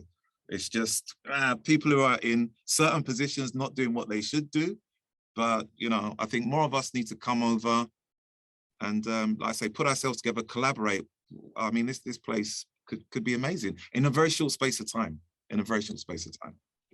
I agree. So what was an interesting conversation? I see Sylvia chomping at the bit to say something, and then I want to hear what was this conversation that you and Jocelyn were having. Go ahead, Sylvia. Yeah, Josh, Nikki, I get you when you say there's everything here and you can make money wherever you are.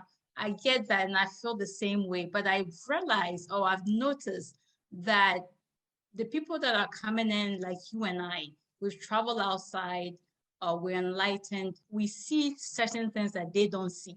Somebody who was born and raised here, it's only a few of them that are able to see what we see, how you can change certain things. But majority of them do not. It's almost like something is covering their eyes. They can't see opportunities, they can't see everything that they have here. I came in and I saw, I mean, I'm like, there's so much here that you could do. You don't even need to travel to make money. You can still make money here, but they don't see it. And I'm not sure whether it's a lack of enlightenment, but that is most of the problems here. The reason why they think they have to travel to come back and make money. Are you talking about the indigenous people? Yeah. Yes. Well, yes, I know, but that's what I'm saying, you know, because if you're talking about people going over to America and making it with the American dream, then once again, those same people will be us. But what I'm saying is it's down to us that are coming over to, not so much to educate, but to show people what is the potential here, to get them involved in what we're doing. That's what you know, that's what I'm saying. I'm agreeing with you. Like, yeah, it's like, I'm just telling you that the indigenous, the people that were born and raised here and that have never traveled outside don't see certain things. They don't see the opportunities. Unfortunately, they see people of us coming in, we're looking good. They only see the appearance, and they think that if they travel outside, they could also get the same things that we have brought in. Unfortunately, that's what they see. I agree with you to a certain degree, but what I am seeing is that the younger generation are a lot smarter. They are a lot smarter, I hope so, and I pray so. And a lot hungrier, because in fashion, music, whatever, if you look at what's going on here in Ghana, the younger generation are really like, they're making moves that even I'm shocked. I'm shocked about. Can we attribute some of that to access to the internet? Because absolutely. Because I think, you know, when just like you said, if you don't know it, then you can't conceive it. And what I used to say to people when I was there was, I think, you know, look, people study Black people, I don't care where they find us, and then they recreate it and sell us back to us. And we've got to stop allowing that to happen. So even like, you know, you see these white women over here with the baby carriers where they're carrying, the babies are tied to their bodies. Where did they get that from? You know? Here. And Lauren, exactly. Lauren is on the call. Like, I think people go to Africa and they see stuff and they come back here and they sell it and they market it. Or so yeah. So that's a part of it. Darlene, I need you to come back on camera. She said I cut her off, so I don't want to do that. Hi, Helen. I just heard my name. So this is Who Lorna. that? Oh, Lorna. Hey, Lorna. I'm going to bring you on camera because Lorna, what's that thing you brought back for somebody? What was it called? Oh, the pot from South Africa. They use it in Ghana as well. Right. So, I mean, I'm making, so Lorna, tell us about yourself and who you are and what you do. Well, I consider myself almost partially Ghanaian. I've been working in Ghana since 1993, and really have just, I mean, Ghana, as we all know, I mean, it is what it is now, but my company does partnership building and ultimately tours as well. And we have about 70 people hopefully coming to Ghana this summer. And in the fall, I probably have brought over 1,500. But what I want to say, as far as I have seen Ghana grow into the place that it deserves to be right now.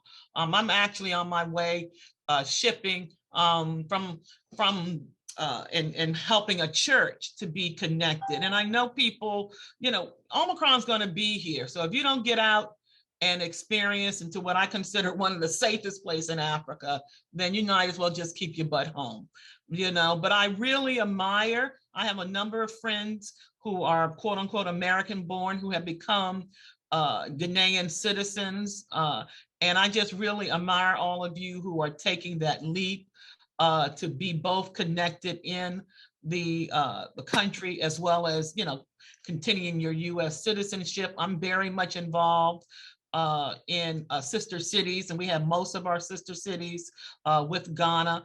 But, you know, if you haven't been, or if you haven't been since 1990, then you need to see. It is really the place to be now. As much as I love being in Southern Africa, Ghana has that type of vibe and connection that I don't get anywhere else.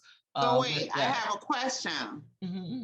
Have they built the road between Accra and Kumasi? No, that road is still funky. I just did it, but I'm going to admit I was in Ghana in October, and then I'll be there back in March. And somebody asked where I'm from. I'm actually from formerly Chocolate City with DC, but I lived in New Jersey for most of my life. I'm very much connected with several projects. Some of you know who live in Ghana, I'm very close to Pat Wilkins and the work that she's doing, you know, with Basics International. I'm very good friends with Masao, you know, at Krokobite. And because part of my work is also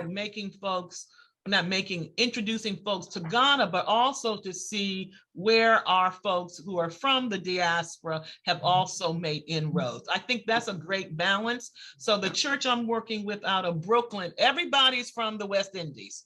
Everybody, they may be American citizens. So what are we doing when we're in Ghana? We're working with the Caribbean community in Ghana. Not all of them are from the Caribbean directly. There's some from the British, they're from the UK, and some of course are from here in the United States. But that's the type of conversation I think when we go to particularly Ghana. And I do think Ghana is the best place to start if you haven't put your foot in the African soil.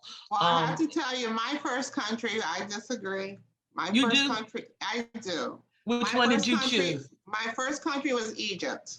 Oh, okay. And I'm so glad I started in Egypt because I think that we should all see Egypt. If you have any questions, but I'm a sub-Saharan girl. I mean, but I'm just saying. I think I'm a sub-Saharan girl. So. He looked like he had some strong opinions about that too. Wait, we got to get back to. I want to know, Kobe. And Helen, I'm just going to prompt you. Nane Kia has had her hand up for a really long time. So who is this? Nane Kia. Okay, add her in. I'm not sure who. Go ahead. I'm going to add her to the spotlight. Okay. Hi, how are you? Nana, 1 second. Before we go to you, Nana, sure. Jocelyn and Nikki, what was the conversation that you all were having? Greetings, everyone. The conversation was dealing with the fact that a lot of times Africans come to the United States and they feel that it's the land of opportunity, and it is for them. Whereas Black Americans who have been here for generations, it's not the same. So a lot of times we're struggling. There are people that are exceptions that are very, very successful, but far, far too many of Black Americans are struggling, and they are not in a position that they should be in. So that's what our conversation basically was going back and forth. So we see. Was Nikki in agreement, or was he not in agreement with you? I think we were in agreement, and then someone said that that's possibly a future topic for when Black women gather. So why is it that people from foreign countries, and they're people of color, seem to be more successful than people that are adios, Africans of, enslavement? Absolutely. So, in preparing for this call, I recognize that I could literally do a whole series just on Ghana. There's so much to talk about, and another thing that we can tap on there, which I want us to talk about a little bit, is the privilege. So Diane is not on this call, but in preparing, Diana is someone who I met. She's Ghanaian. She went to law school in South Africa. We met through a white woman here, actually, who's a good friend of mine that I went to law school with. And she was saying, being back in Ghana, one of the experiences that she has had is that deference is given to white folks. It's not given to her as a Ghanaian. Meaning, and we do that here. So I'm not even going to say so that's everywhere. So what is it with us that we give deference to people who don't look like us? And one of the things, I'm going to do Brazil next. And when I was in Bahia, Brazil, one of the things that I loved is that they were very indifferent to white folks. So white folks who I was meeting, I'm like, oh man, this is so great. Are you having a great time? And they were like, oh, it's okay. And what I realized is because the Salvadorans were indifferent too. There was no falling all over white folks. There was no running to wait for them before they waited on you in a restaurant. They were just like the rest of us. So that's one of the things that we need to talk about. I see you, Curtis. Go ahead. What's your question? Yeah, my comment on that subject is, sometimes we are so close to something that we don't see it. So, like if you go someplace else, if you go to another city, you see opportunities where you wouldn't see them. So once you leave the country, America, or any country in the diaspora, travel to another country and return, then you see opportunity. It's like being born again. I cover most of those subjects that we are discussing in my little book. The other thing is, it's a must that you learn something about the custom of the country before you're going to. What people do, how they do things, and how to conduct yourself. And most of the rules are very easy. I agree with the two brothers so far, Kojo, and the other brother, because I lived there. And in fact, I was there out of the 11 years that I lived there. I only had one visa for a year, and that was when I returned.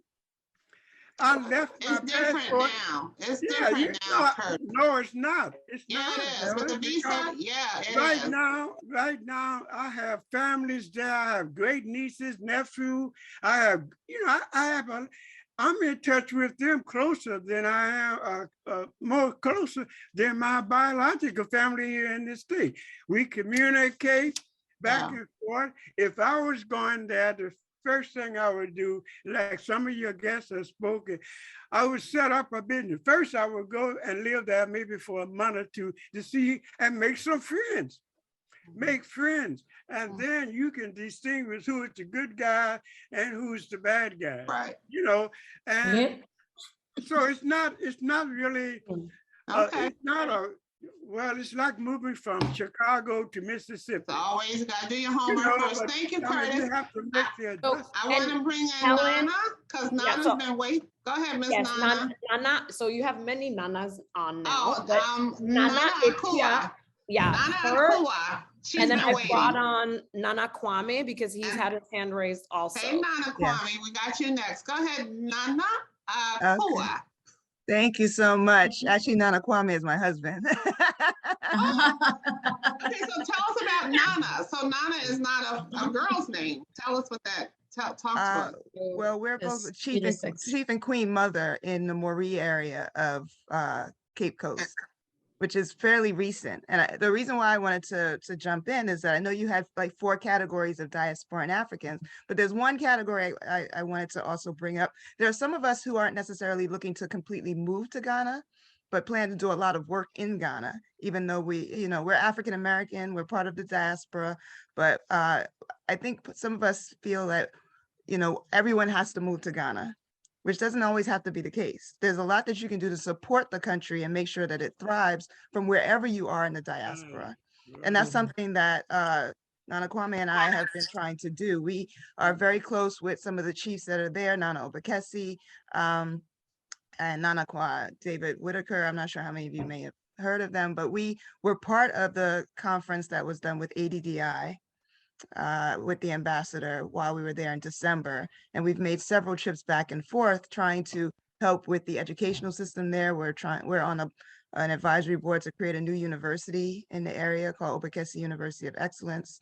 We are helping to sell real estate there. So we have started building our own home and it should be completed in February. We're trying to help others who are looking to build a home there, especially those who are kind of concerned with scams and working with people and being promised land that really never materializes, or having situations where they're told that this property is theirs, but they have no documentation. Exactly. So we're trying to help, diasporic Africans who may necessarily not want to live there, but want to travel there, visit, maybe do an Airbnb situation, contribute to the economy there, and try to help Africans thrive throughout the diaspora.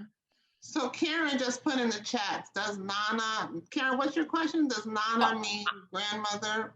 Yeah, I was trying to explain, someone asked what Nana meant, and I was trying to explain in the chat so I wouldn't disrupt. And then Karen was asking if it could also mean grandfather or mother. Yes, it can be. It's a sign, it's supposed to be a title. It's for royalty or a sign of respect for the elderly. So when I'm with Ghanaians, if I go and I say my name is Nana, people are like, okay, yeah, me too. It's like, great. It's culturally used with the Akans. My dad is an Akwapim, which is a different part of you have Ashantis, you have Fantis. There's several under the umbrella. But then other tribes like the Ga, they use the same idea, but it's not unisex for the Ga. That's where my mom is from. So Ni is the male equivalent of Nana, and Na is the female version of Nana. So my kids, dad is Ga.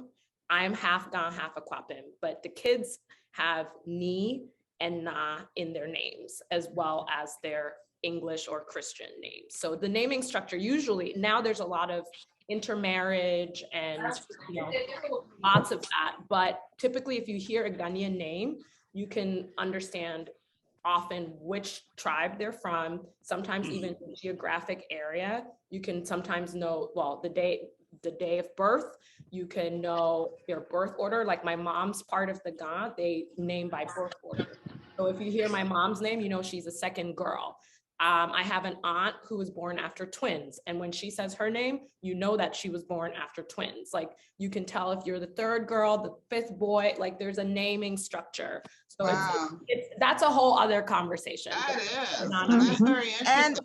And it's just a way for people to show a side of respect, but we also have particular titles. So for me, I'm considered what they call Nkatasia Hene. And my husband is considered Mputa Hen. So that means there's a specific role that we play as a chief and a queen mother. So my role is mainly with the women and the children in Moree, and his role is more around the concept of development and economic empowerment. So let's hear from you, Nana Kwame. You're on, so let's hear what's your take on this conversation today, and what do you want to add to it? We hear you. Yes. Really, Madasi, for having us on. Dwa, thank you for having us on. Let me just say that I think that part of what I want to echo is part of what my wife said. By the way, we're on two different screens because I'm in Las Vegas and she's in Harlem. We actually run the Shrine of Ma'at. I'm a historian and author. She's an educator. So we travel quite a bit, but I'm going to say to you that while we are also Kemetic priests, we have studied Kemetic spirituality and run a Kemetic shrine for a long time. Ancient Egyptian, for those who don't know. Yes, ancient Egyptian spirituality. We've actually been going back and forth to Egypt for a very long time. Over the last 20 years, we've gone there over 20 times. And I have to say to you, you need to go to Kemet to see what Africans have done and are capable of, but you must go to Ghana to get the actual vibe of an African on the continent. Ghana gets in you. Ghana gets in you. From our first trip. I found in Egypt when I connected with the Nubian people. So the thing with Egypt, you got to get away from the Arabs, all right? Because they're there, but I don't consider them the Egyptians. I'm looking for the Nubian people. And I have to tell you, of the 7 countries that I've been to in Africa, where I felt the most genuine, like we are so happy to see you and glad that you're back and we don't want anything from you for it, was in Egypt. I mean, the Nubians were great. That was my experience. Well, you know, listen, different people have different experiences, clearly. Right. But I'm going to tell you, we've been going back and forth to Egypt for a long time. My wife teaches the Medu Neter. We actually run a Kemetic shrine. I'll be back in Egypt next month. That will be my 21st trip. So we've taken over 3,000 people to Egypt. We know Egypt really well and spent a lot of time with the Nubians. There is still Arabization. There's still Arabization there.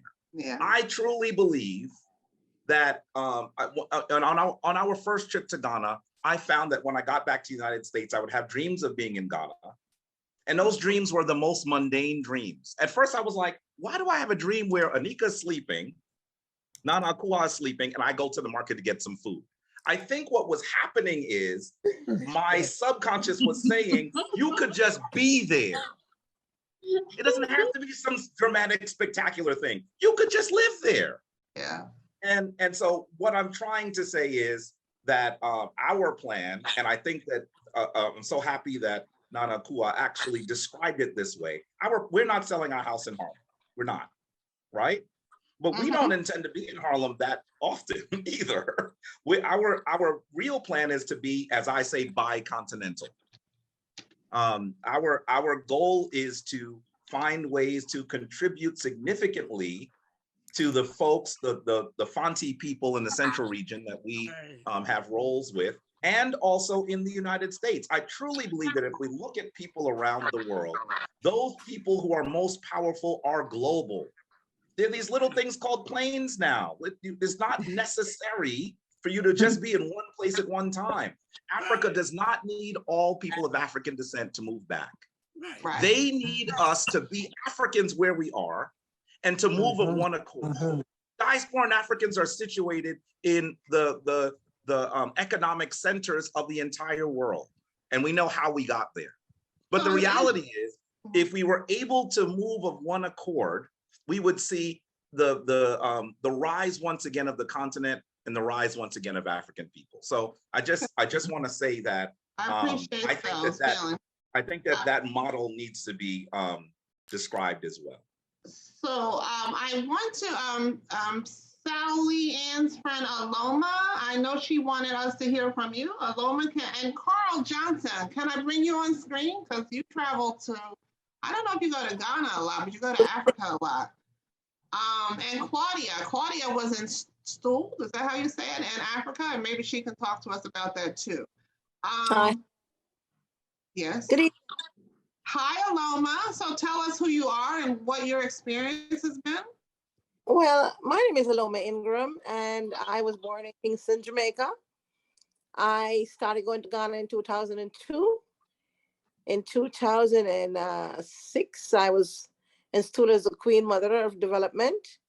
In 2010, I completed the building, well, somewhat completed to start a school that I was just something I had to do because as someone who is a professional in early childhood education, when I went to Ghana the first time, I was in awe as to the lack of the proper techniques and structure of an early learning setting in Ghana.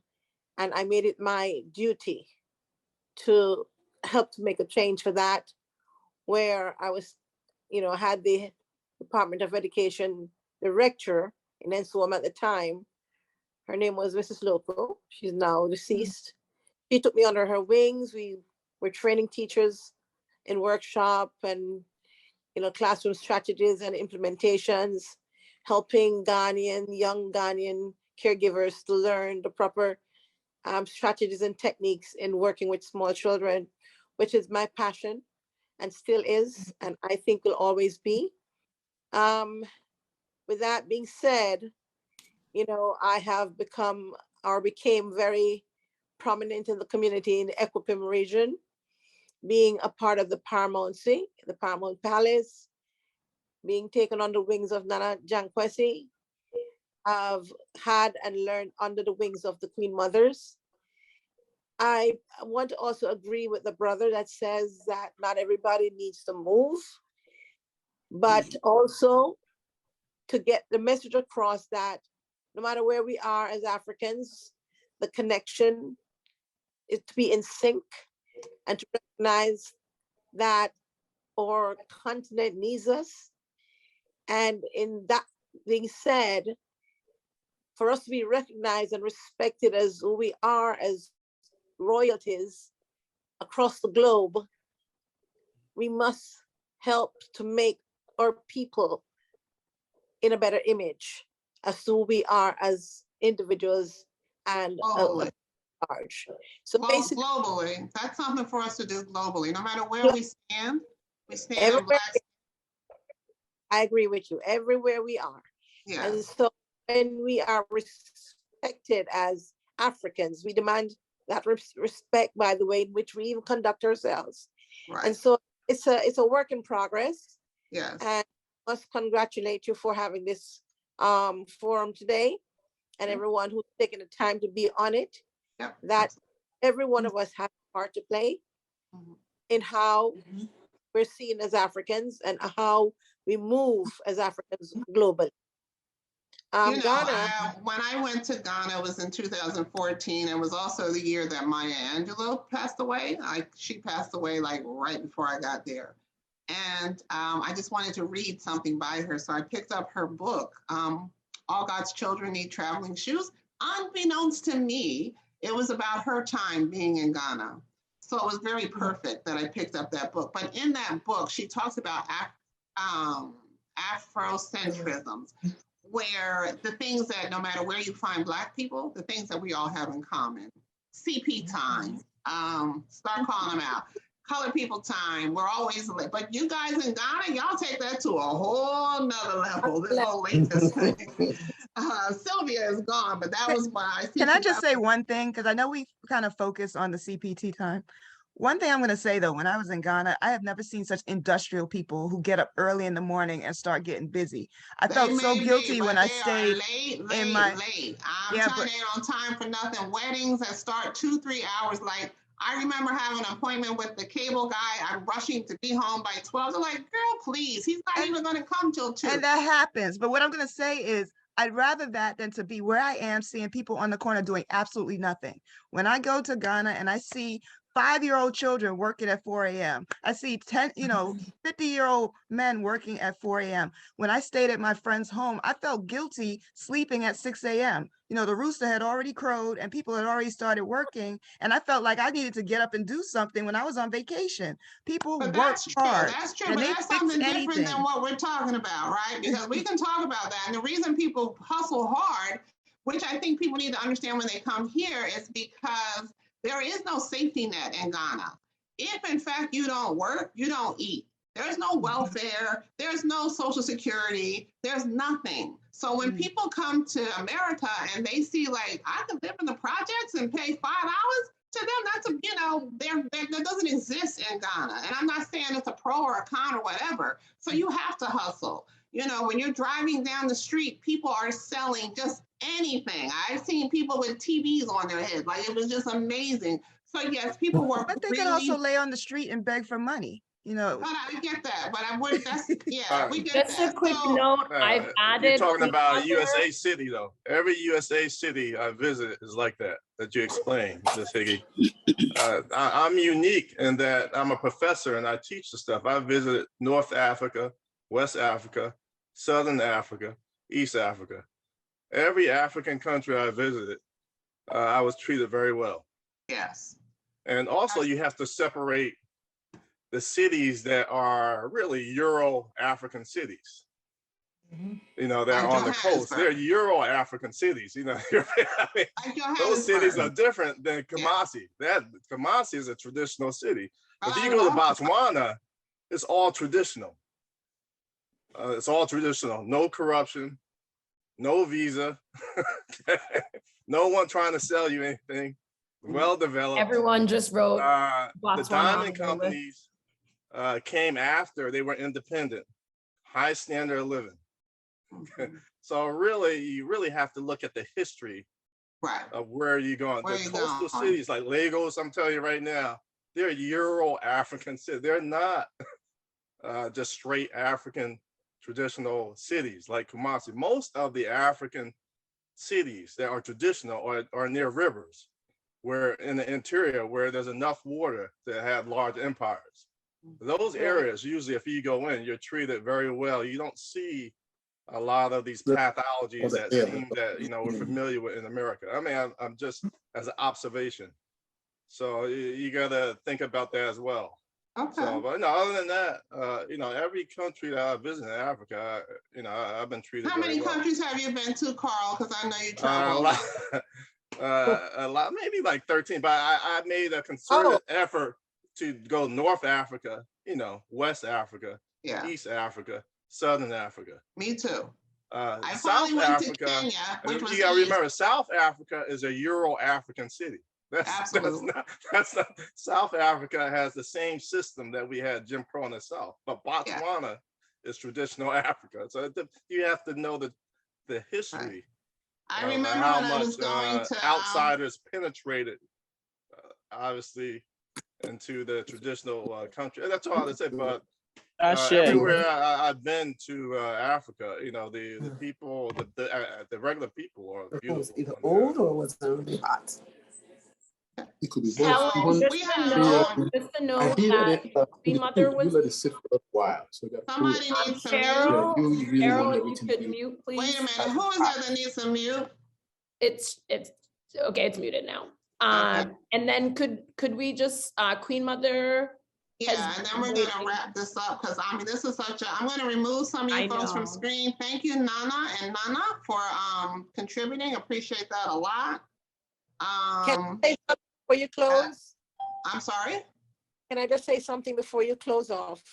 May I just conclude with one thing before before I go off, which is I'd like to share with all of you. When I just went to Ghana, a Jamaican lawyer said to me, everybody's Africa is different. So Aloma, find your Africa. So everybody will be looking for something different. Right. What I might find as a gem might not be what you are looking for. Absolutely. There for you. So find your Africa. And I think the point that Carl makes is important too. And a lot of Africans will say, you know what, it's a continent, it's not a country. So in this continent are all these different cultures. So the point that you just made, find your Africa, you know, wherever that might be. Thank you, Aloma. Appreciate you sharing with us. Thanks for having. I'm not sure, Queen Mother, you wanted to say something? I see Nana's add you to the screen. Yes, peace and blessings, everyone. Thank you. My name is Queen Mother Akulog. I am the daughter of Hehi Hemidu Wright Kamet, the author of African Name Books. He is part of the Osro Society in DC and around the world. Anyway, I wanted to talk to you all about a few things that, first of all, I'm born in Ghana, raised here, went to college in the state. My mom is up in age, so we came back to take care of her. So the whole family came. So we've been here for 5 years. I wanted to talk about a few things that I wrote down. Very So before quickly, you because come, we're going to try and wrap this up. So very quickly, please, Miss Queen Mother. okay, all right. Well, let me just kind of summarize it then. So if you come in and you would like to get a property, it's best to find someone here whom you trust to kind of lead the way for you. And I'm saying this because we bought a couple of acres of land, my husband and I, and left it with someone to care for it. But then by the time we came back, 20 acres of land turned 4 acres of land. Wow. So yeah, so we kind of went through some legal stuff, eventually had the 4 walled, and now it's protected. So that's the summary of all of that. That's very real.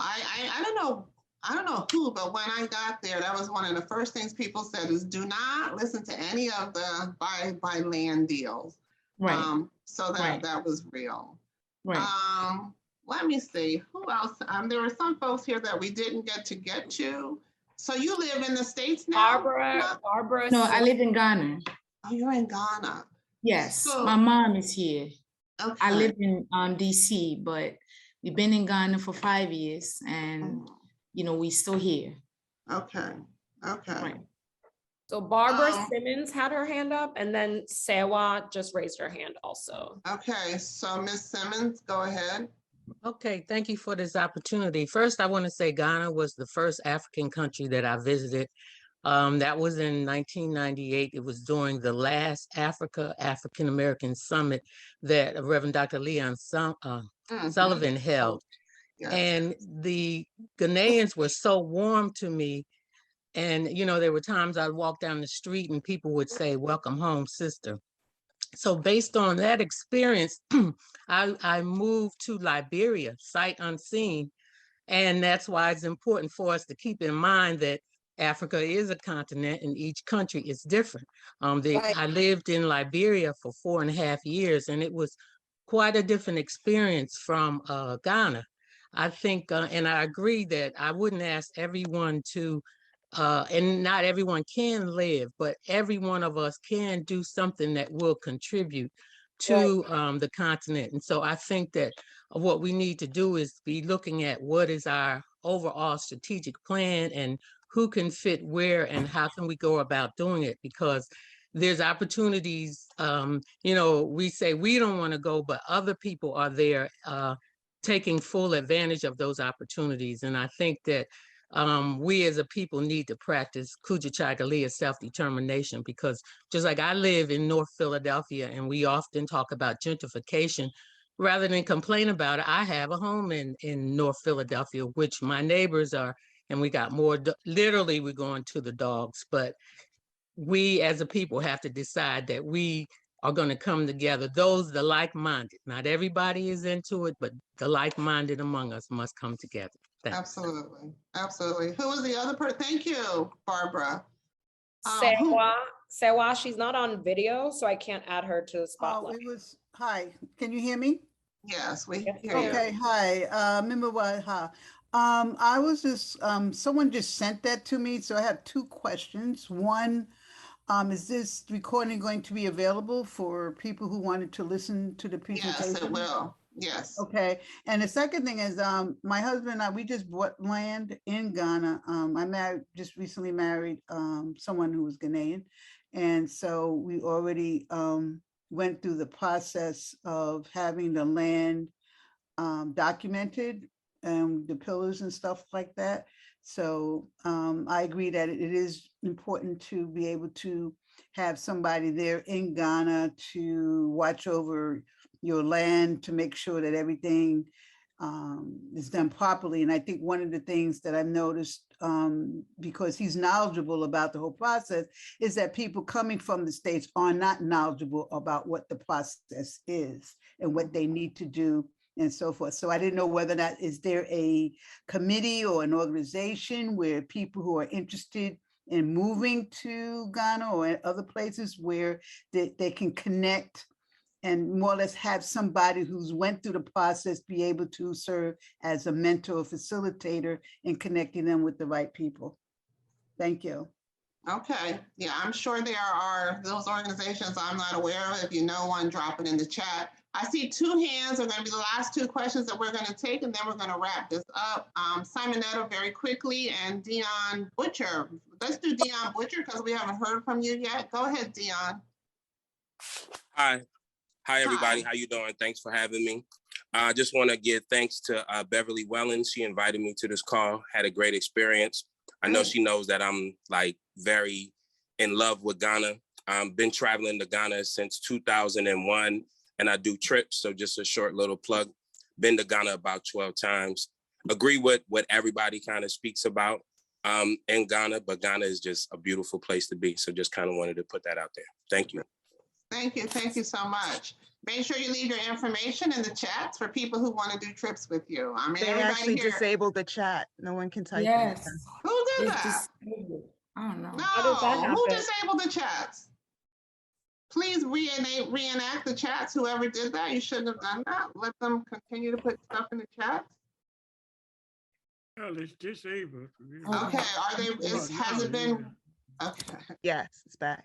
Oh, it's back. Okay, thank you. All right. All right, I'll make put it sure- out there. Thank you. Make sure you leave your information in the chats. Thank you so Yes, much. ma'am. And thank you, and please come again. No problem. Okay, very quickly, Simonetta, go ahead, babe. Hey, my question is actually related to the chat. Like, is there, because I see a lot of great connections being made on the chat.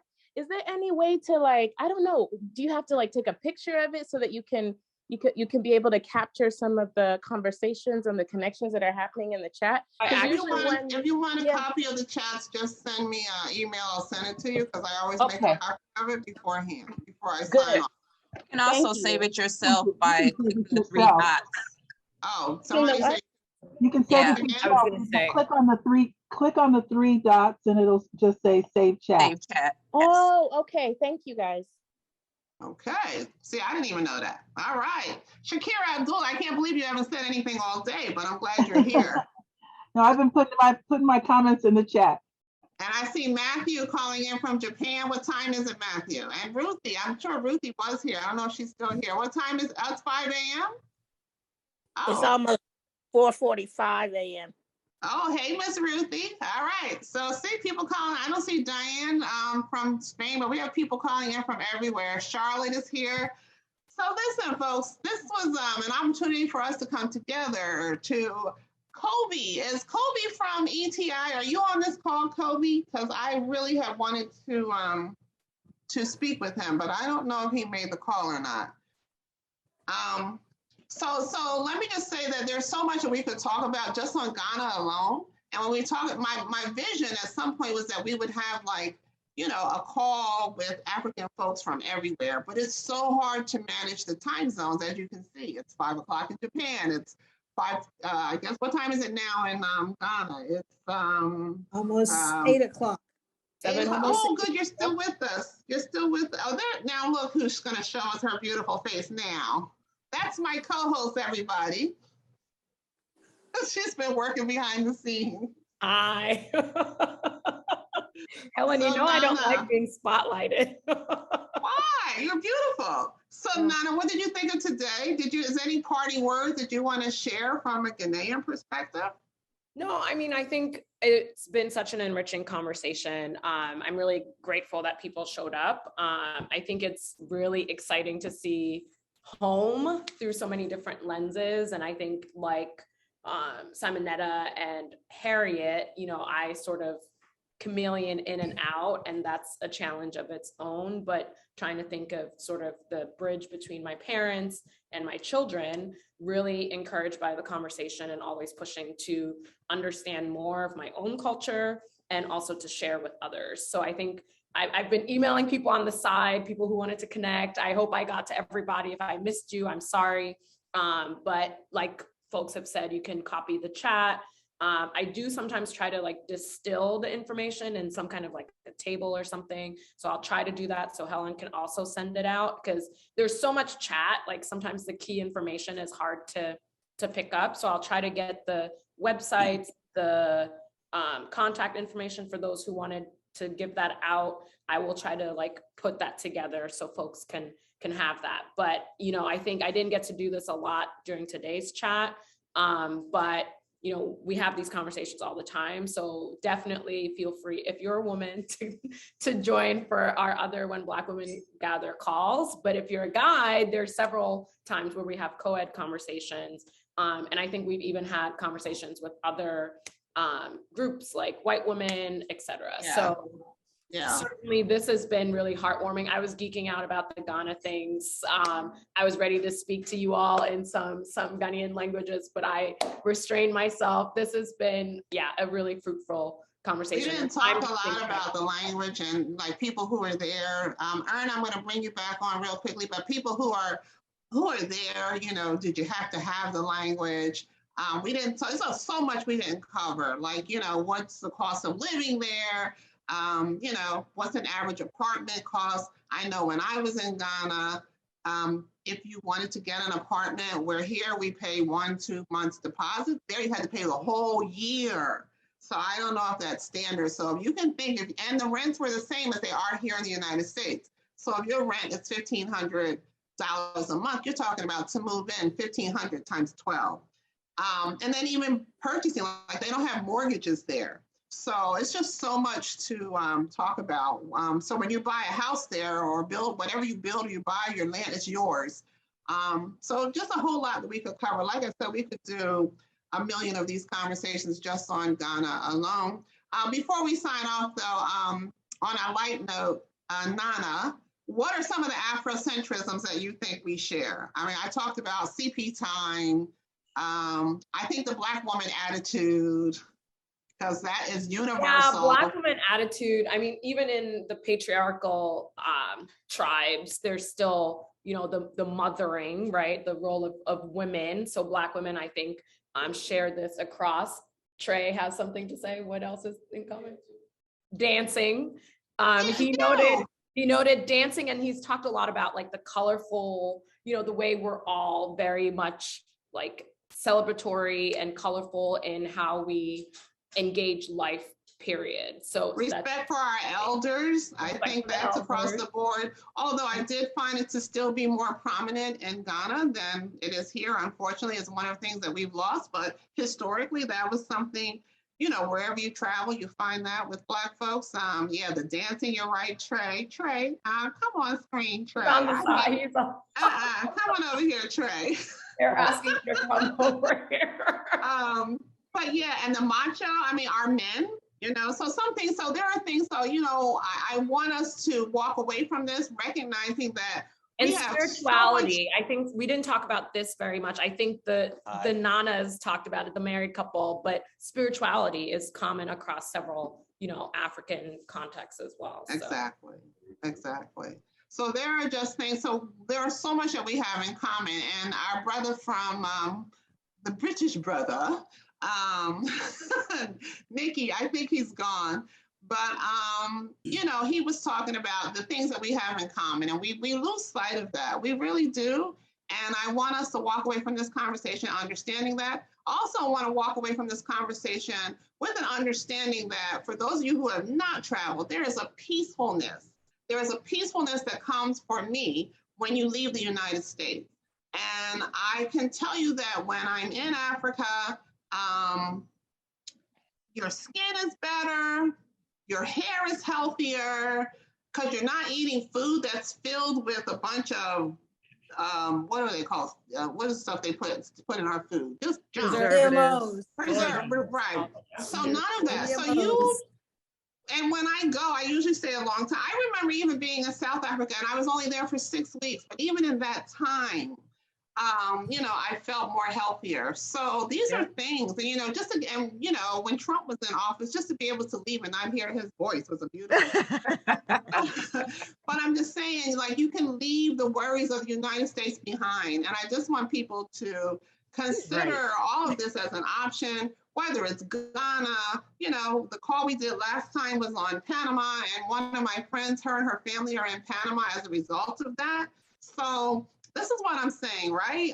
We need to just explore the world. And as my Aunt Lillian said, wherever you go, you will find Black people. So we will explore another country next month. I'm not sure. I want to do Haiti because we see Haiti. I want us to show Haiti in another light. I want us to do Brazil because I just love Bahia. Guatemala, I have a couple of friends who are in Guatemala right now, so we're everywhere. So I hope that you'll come back and join us again for another conversation. And thank you all for coming. And we're going to stop recording now. If people want to hang out and chat for a little bit, we can do that. But thank you for coming, and we'll see you again next month in another country. Thank you, everyone, for coming. We are going to have a wonderful conversation today with Dr. Cleo Manago. He has been with us before. I think most of you all know who he is. Let me tell you who I am. I always assume everybody knows who I am, but we have some new faces here. My name is Helen Higginbotham, and I have an organization that's called When Black Women Gather. And we create safe spaces for mostly Black women to come together and pass on wisdom and tradition, things that we've gotten away from in life. And every now and then we invite other people in our community in to talk with us, and that's Black men. We've even had conversations with women, but always the topic is something that concerns us. And the rule for any conversation that I host is that